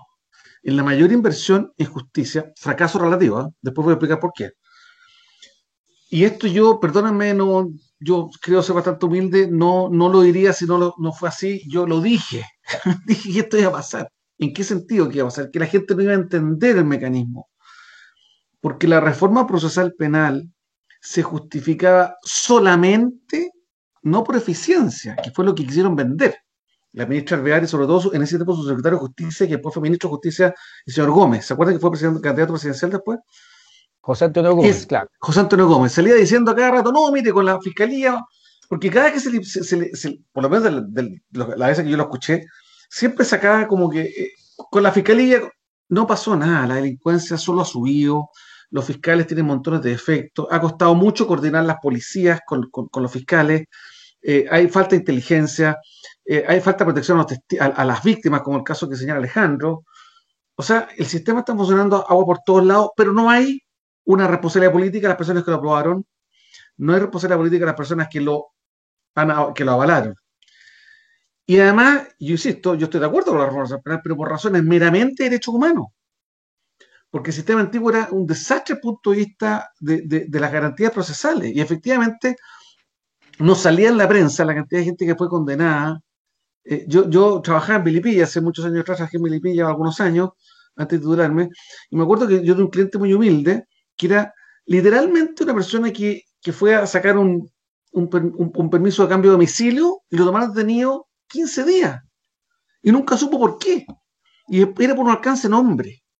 Bueno, esas cosas tan gruesas como las estoy contando y que yo las viví, y si yo las viví, que nunca he trabajado en el tema del sistema penal, imagínense cuánto habrá pasado. El sistema penal, y tengo otro ejemplo, tengo un amigo que una vez me pasó a buscar los carabineros, no sabía por qué, y lo habían detenido y nunca supo por qué hasta que le dijeron que una ex vecina había dicho que le había robado un auto, una cosa así. Pero con el sistema actual se respetan más las garantías procesales y eso es bueno, fue un avance. Pero el problema es cómo lo vendieron, y además, como muchas veces pasa en el Estado, creyeron que la gente lo iba a entender, la gente no entiende que hayan tantas garantías procesales. A mi juicio, casi ya al nivel de integrismo procesal, lo califico así, voy a dar la palabra al tiro. ¿Recuerdan el caso de San Antonio? ¿Te recuerdas, Alejandro, tú? De unos carabineros que encontraron un auto raro, nunca explicaron bien por qué, Sí, lo abrieron y tenían pistolas, drogas, balas, claro, y los dejaron en libertad porque violaron los derechos humanos, las garantías procesales de los imputados. Eso es un integrismo procesal. Hay una tesis, yo tampoco soy del área penal, no es mi área, pero el caso me llamó la atención y lo revisé un poquito, y básicamente es que la tesis es que si la autoridad policial no tenía ningún indicio para revisar, en este caso la maletera, que fue donde encontraron las armas, entonces ese cateo, esa revisión es totalmente ilegal, y por lo tanto todo lo que se encuentra ahí no puede ser considerado para nada como... Bueno, yo no encuentro eso integrismo procesal, porque, Alejandro, tú te das cuenta que eran unos delincuentes. Imagínate cómo se han reído el Estado chileno, esos tarambanas, que lo encontraron, que me entregan la pistola, compadre, y me dicen esto en libertad. Gente con antecedentes, de hecho con antecedentes. Entonces, bueno, eso la gente no lo puede entender y con razón. Entonces, hay un problema siempre del Estado, de administración del Estado, de responsabilidad del Estado, de gestión del Estado. Y aquí es un caso clarísimo en que no han dado el ancho, no obstante que el sistema... Y para terminar, yo cuando estudié la reforma penal, después de la universidad, porque cuando yo estudié Derecho no existía esto, fíjate que decía que para que el sistema tuviera un equilibrio en términos de funcionamiento, solo el 5% de las causas iniciadas pueden llegar a juicio oral. Porque es tan demandante el juicio oral que requiere 3 jueces, 2 fiscales, más víctimas y testigos por semanas de semana, en los casos complejos por lo menos, declarando ante el juez que si más del 5%, puedo estar exagerando el número, puede ser 7, puede ser 4, pero de ese orden, más de esa cantidad llegaba a juicio oral, el sistema colapsaba. Y por eso tenían que limpiar muchas causas y archivar mucho, tener muchos procedimientos y mecanismos para hacer medidas alternativas, controles distintos. Entonces, para terminar, tienes ahí un caso de debilidad del Estado, de funcionamiento terrible. Los parlamentarios, yo creo que una de las críticas que han hecho, yo le he hecho al sistema político chileno en general, se han dedicado a otras cosas que no son importantes. Por eso la gente no cree en ello. Perdóname, pero el acuerdo de unión civil, yo no tengo estadísticas, pero yo sé, deben haber 10.000 acuerdos de unión civil firmados en Chile después de 4 años funcionando la ley. O sea, no era ninguna urgencia social. Y se preocuparon y discutieron de eso. en vez de, por ejemplo, reformar la justicia civil,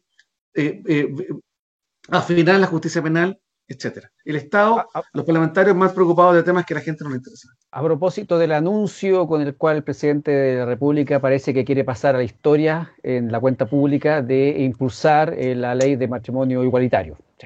Enrique, ¿qué te parece a ti cómo estamos operando en materia penal en Chile, la justicia? Mira, yo quería, como no tengo ningún, dominio del tema legal, salvo lo que tiene cualquier ciudadano de a pie, como llaman, me quería aportar una experiencia que me tocó ver a propósito de los crímenes, estos tan violentos y del ensañamiento de esas 300 puñaladas que tú mencionabas. Cuando el año 91, 90 estaba en el Consejo Nacional de Televisión y estábamos haciendo las normas, investigué una revista norteamericana, un estudio norteamericano bien interesante respecto de cómo los medios de comunicación, la televisión, los mismos juegos electrónicos, te producen 3 etapas en la conducta de las personas. La primera, cuando tú ves una escena así de horror, de sangre, te provoca admiración. La segunda, te genera una escalada, porque ya no quieres ver solamente las gotas de sangre que estaban ahí en el pavimento, sino que quieres ver el muerto, como tiene la herida y todo, y va generándose finalmente, y se ha comprobado que la tercera y última etapa es limitación de las conductas violentas. Así que la morbosidad inicial, que parte con la admiración, que después lleva a una escalada, finalmente termina en limitación. Y decían, mire, un niño que está jugando a los 12 años, está jugando de los 6 o de los 8, muchas más veces ha matado a una persona en un juego que ha multiplicado 2 por 6 o ha hecho una tarea del colegio, digamos.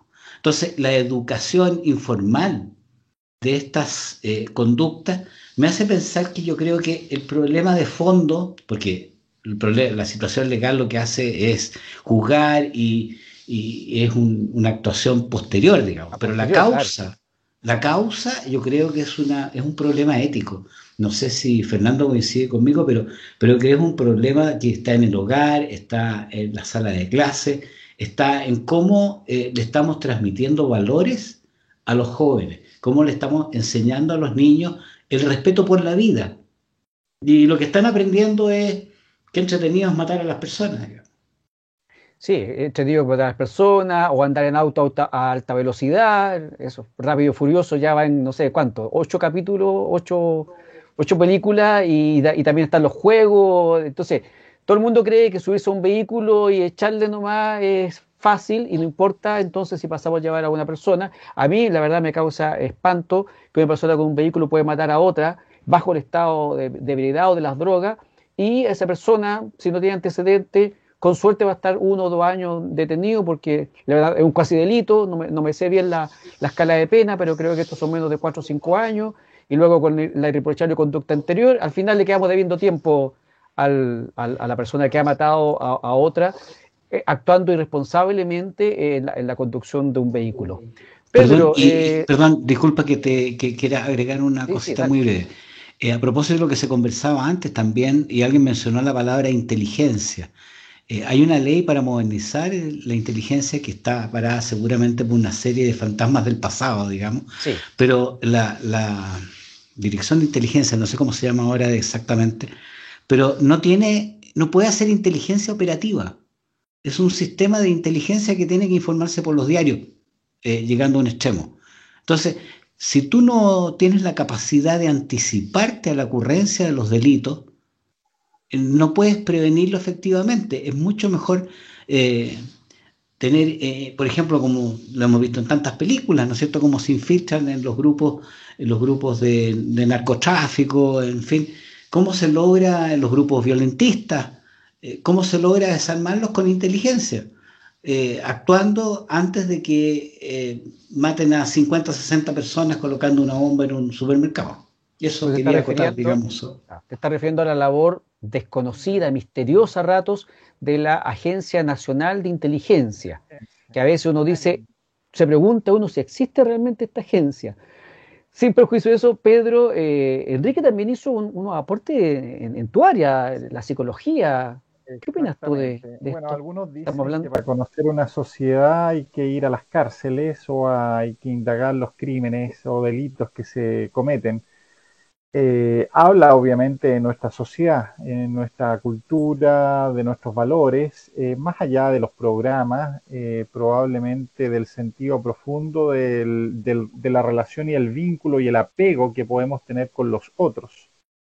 Cuando yo mato en la vida real y no me tiembla la mano, no tengo sentimiento, estoy presenciando quizá un rasgo de personalidad de características psicopáticas que se ha ido perfilando en el tiempo a partir de historias, de conductas, de construcciones, en donde el desapego y en donde la desvinculación de la emoción es un núcleo central.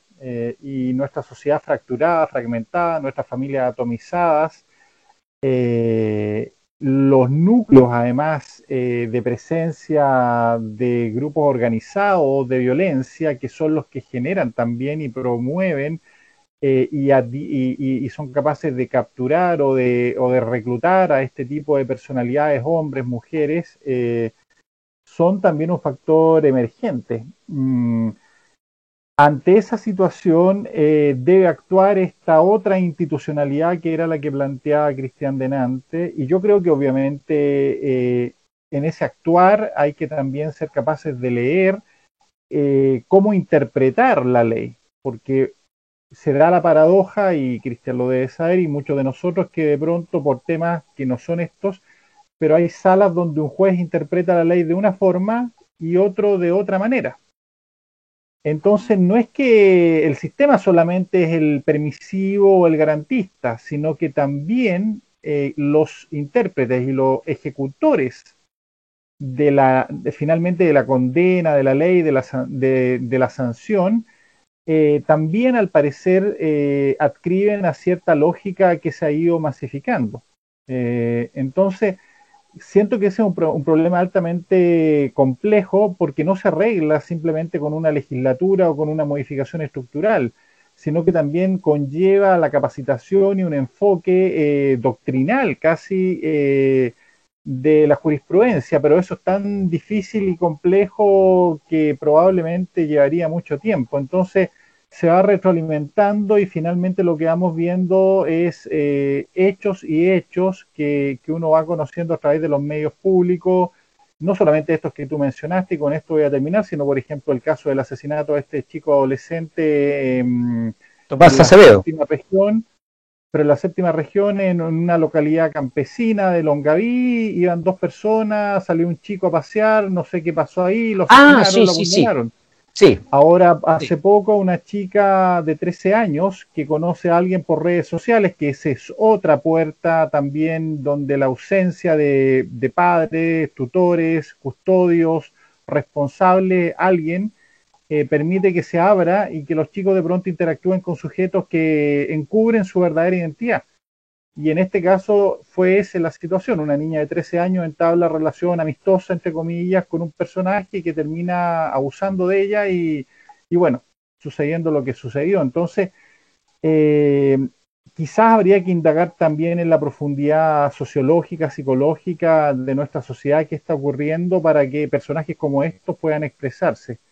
Ahora, el consuelo que queda cuando hay una sociedad o un poder legal punitivo es que por último el sujeto queda dentro de la cárcel, se arregla por lo menos temporalmente, la sociedad siente que el sujeto está pagando. Entonces, más allá de la controversia que eso pueda significar o no con grupos críticos, pero hoy día estamos encontrándonos con que eso no sucede.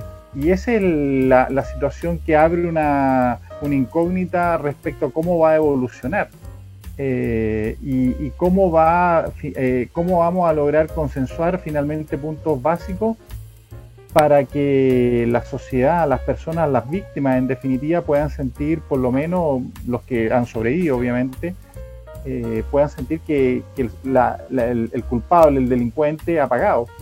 Bueno, el asesinato de la chica cumpliendo funciones de investigaciones también es un hecho dramático.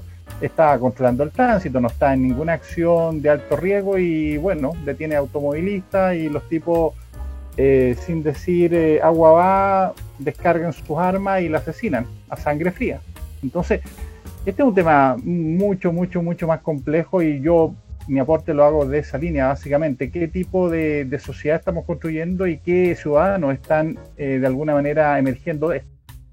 Oye, introdujiste varios temas. Mientras hablaba me acordé, a propósito de la interpretación de algunos jueces respecto de la ley, me acordé entonces de que muchos acusan de que la fiscalía está infiltrada por muchos, partiendo por el pasado MAPU del fiscal Abbott.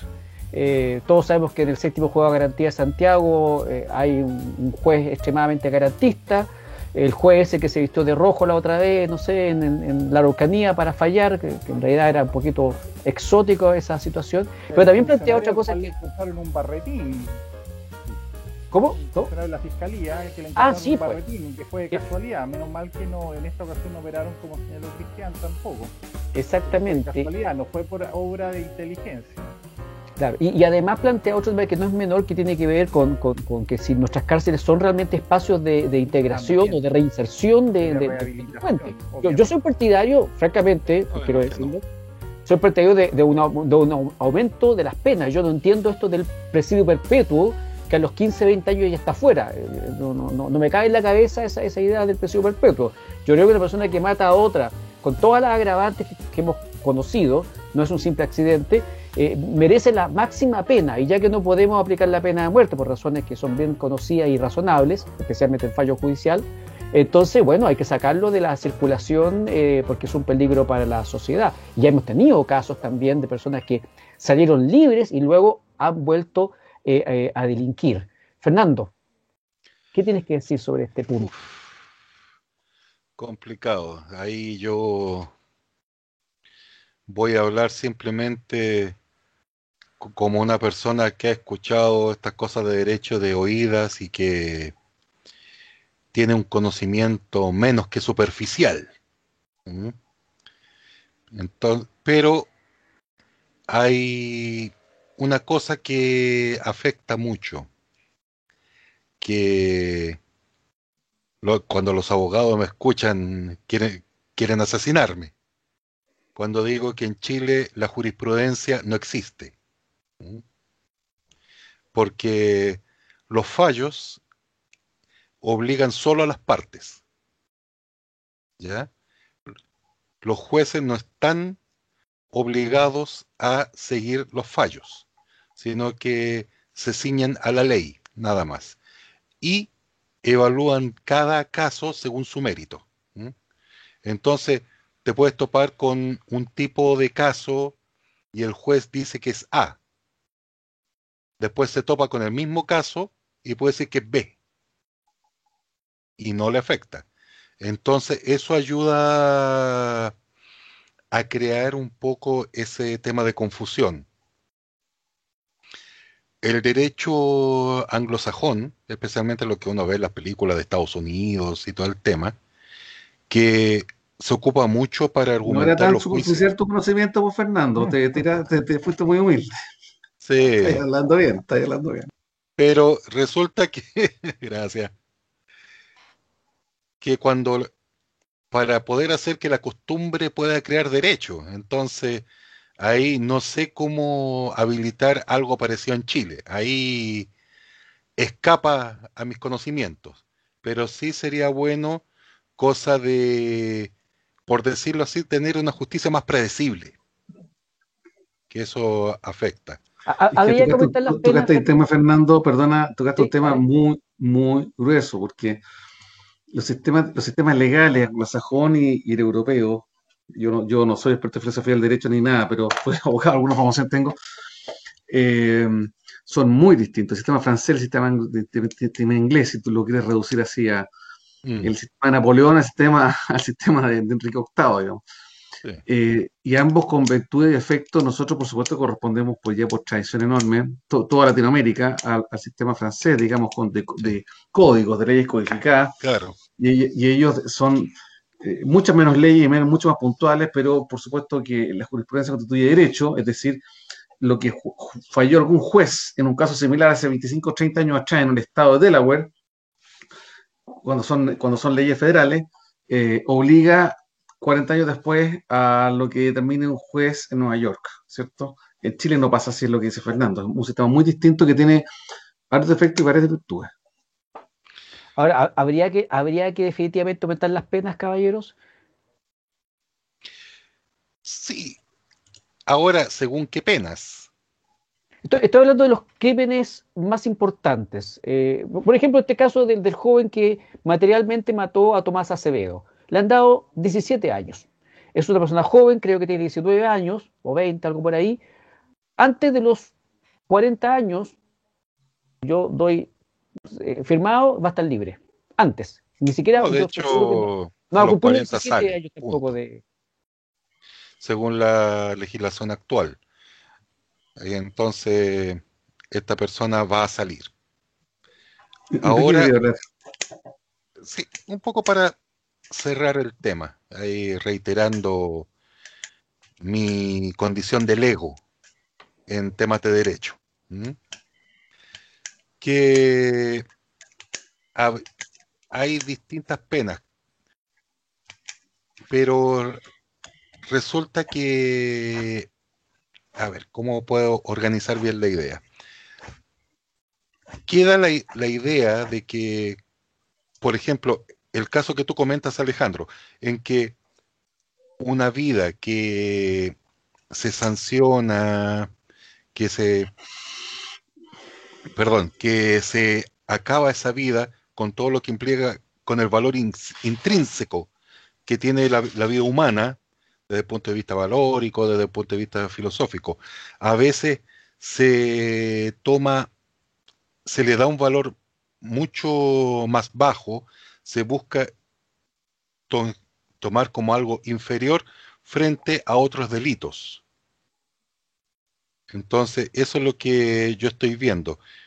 En estos momentos, yo sí, habría que considerar un aumento de penas, pero según cuáles penas y en qué proporciones. Ahí hay que hacer un trabajo de joyería. ¿Por qué? Yo lo comparo con lo que pasó con la ley Emilia, que yo he escuchado a varios expertos legales en programas de radio que dicen que la ley es mala. O sea, No, lo que no, pasó no sé ahí. qué tan mala, pero sí No, tiene una gran virtud, que le yo puede te puedo caer a explicar. cualquiera. Claro, te puedo explicar y le da partido la palabra a Enrique para que todos conozcan. Básicamente fue que en la ley Emilia se estableció que cualquier imputado que fuese condenado, propiamente tal, tenía sí o sí que pasar un año preso.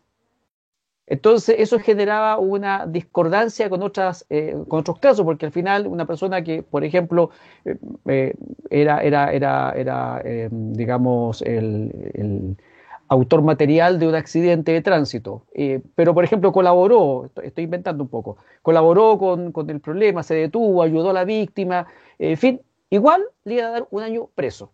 Y sin embargo, otros crímenes más graves, por ejemplo, una violación, también después de violar a la dama, colabora, trata de reparar el daño causado, colabora con la investigación, se entregó, y ese tipo tal vez no va a pasar un día en la cárcel. Entonces, los abogados que se dieron cuenta de esta incongruencia de la ley terminaron yendo al Tribunal Constitucional y han logrado que se decrete en varias ocasiones ya la inaplicabilidad de ese precepto de la ley por esta desigualdad ante la ley que generaría que un delito de una entidad relativamente menor termina causando una pena de entidad mayor y que no se condice con las penas que podrían tener otras personas por delitos mayores. Entonces, claro, eso habla muy mal también de la técnica legislativa de los parlamentarios. O sea, se les ocurre esta idea, la tiran y resulta que después, ya cuando la ley está funcionando, se detecta que hay una incongruencia que es insalvable y que el Tribunal Constitucional ha reparado por lo menos a través de estas inaplicabilidades. No sé si se está, ahí me pierdo, ya no seguido más el tema, no sé si hoy día se está planteando la derogación de ese artículo de la ley Emilia, que quedó tan malo. Enrique. Mira, yo tengo más bien una pregunta que un aporte. Es lo que no entiendo, siendo iletrado, así o como lego, como dice Fernando, en el tema legales, no puedo entender que una persona dice, no, ha sido detenido 40 veces y 40 veces ha salido libre por el mismo delito. Entonces no puedo entender yo cómo, a propósito del aumento de las penas, que la reincidencia no significa una pena mayor. No puedo entender eso, fíjate, ¿cómo me lo pueden explicar los Enrique, yo cristianos? no te puedo dar una explicación buena, pero sí la reincidencia no está en función de la cantidad de detenciones, sino que en relación a la cantidad de condenas. Y una Ah, detención no es una condena. Entonces, entonces si no hay condena, no hay reincidencia. no es reincidente. No es Claro, reincidente. porque al Porque tipo lo pueden detener muchas veces en corto muchas periodo de veces. tiempo y tú le miras, le miras al productor y dices, oye, tiene 20 causas, pero ninguna está terminada, ninguna Claro, está entonces concluida. en rigor no hay reincidencia. Una hora, a mí, yo soy sumamente enemigo de cualquier tipo de integrismo religioso, político, y en este caso procesal. Yo de verdad creo, sin conocer los antecedentes, pero esto yo lo debatí en algún seminario que hice, un diplomado justamente, que la gente no iba a entender lo que pasó, perdóname el caso sintomático a mí de San Antonio.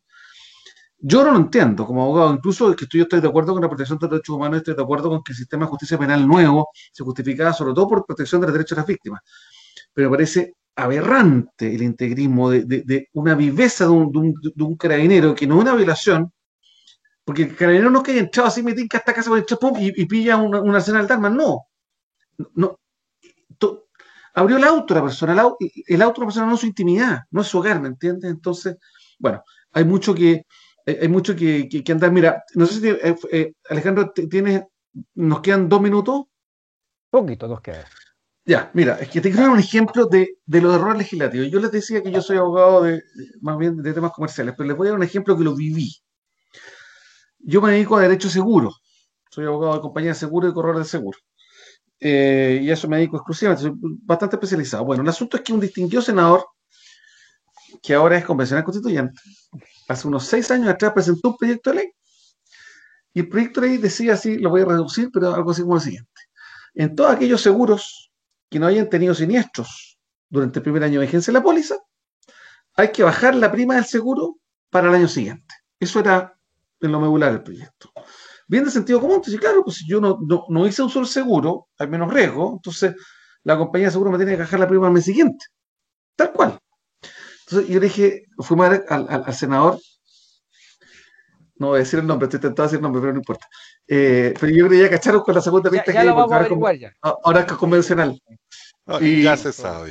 y le Vamos. dijimos, senador, DC, nosotros no, nosotros no estamos de acuerdo para un seguro de auto por razones técnicas, pero su ley no distingue y le aplica también a seguros de vida.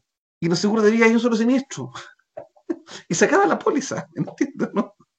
Si yo muero, por supuesto que prima me van a rebajar para el año siguiente, y el proyecto no lo distinguía. Entonces, es un pequeño ejemplo, un proyecto de derecho no prosperó, se dio cuenta, el error inmediatamente dice, bueno, como que en realidad esto era para plantear el tema, pero se dio cuenta de su error.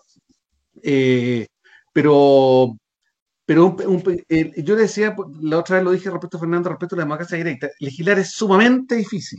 Yo en beneficio de los senadores y diputados, sumamente difícil. Son materias muy técnicas las que tienen que tratar a veces. Por ejemplo, el tema educacional.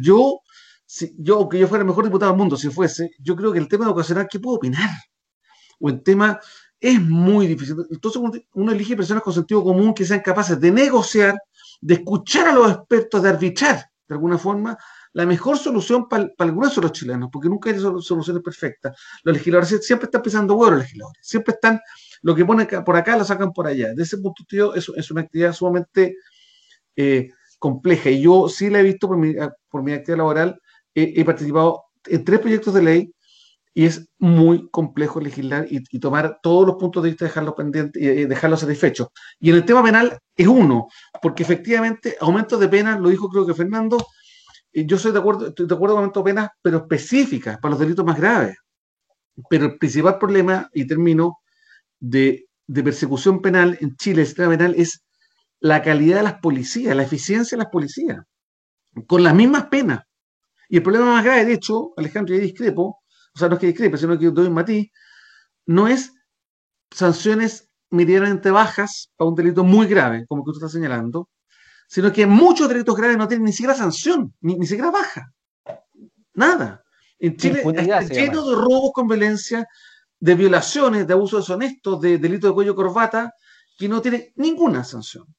Ese es, en mi opinión, el peor problema. Y la gente pierde confianza en la justicia porque ve que mucha gente que comete delitos, paquete con los traficantes, y no tienen sanción. Entonces, el tema de las penas sí, es un tema, pero no basta. Si nosotros, yo sé que Alejandro no lo postura, pero si nosotros pusiéramos, por ejemplo, la pena de muerte o la pena de azote, volviendo a hace 500 años atrás, digamos, yo creo que la cantidad de penas no disminuiría, la cantidad de delitos no disminuiría, sino efectivamente es un tema de eficiencia en las policías y el sistema de persecución penal integral, jueces y fiscales, todo, es muy complejo eso, por eso es un tema que se requiere mucho profesionalismo, gente muy inteligente que esté dispuesta realmente a hacer un seguimiento a estas cosas por mucho tiempo. Y Pedro, el hecho, por ejemplo, que también fue bastante comentado, fue la sanción que a ciertos gerentes o propietarios de una empresa hacer clases de ética. O sea, al final, de ese tipo de cosas hablamos finalmente, que son las que finalmente impactan, con las cuales la ciudadanía se queda y al final forma su idea respecto a cómo funciona la justicia. Más allá de que a lo mejor el 70, el 80% funcione muy bien, pero hay este tipo de medidas o de sanciones son las que quedan en la retina por mucho tiempo más. O sea, más allá de las ideas propiamente tal, aumentamos las penas, no aumentamos las penas, parece que ha quedado claro en este foro que el tema de la justicia penal, en términos generales, con toda su arista, incluida la reinserción, no solamente subir las penas, sino también el trabajo de reinserción o el trabajo preventivo, como apuntaba Enrique, es sí un tema importante que debería estar en la agenda pública y no lo está. Parece que no lo está de ninguna manera y que si hoy día con esta conversación tal vez llamamos la atención no solamente de la ciudadanía que vive, que sufre los delitos, sino que también de las autoridades, los políticos, de los convencionales para que le den importancia a este tema, quizás entonces habremos cumplido parte de los objetivos que tenemos con este programa de poner los temas que le importan a las personas y que en este caso lamentablemente le afectan a muchas personas en el día a día. Justamente cuando a uno es víctima de un delito y ve entonces que un querido familiar cae muerto por un delincuente, recién ahí se entera la persona de todas las garantías, se entera de las bajas penas, se entera de que las nuevas leyes van a operar hacia adelante y no hacia atrás, porque no, una nueva ley que se haga para, por ejemplo, sancionar más fuertemente un delito, no va a operar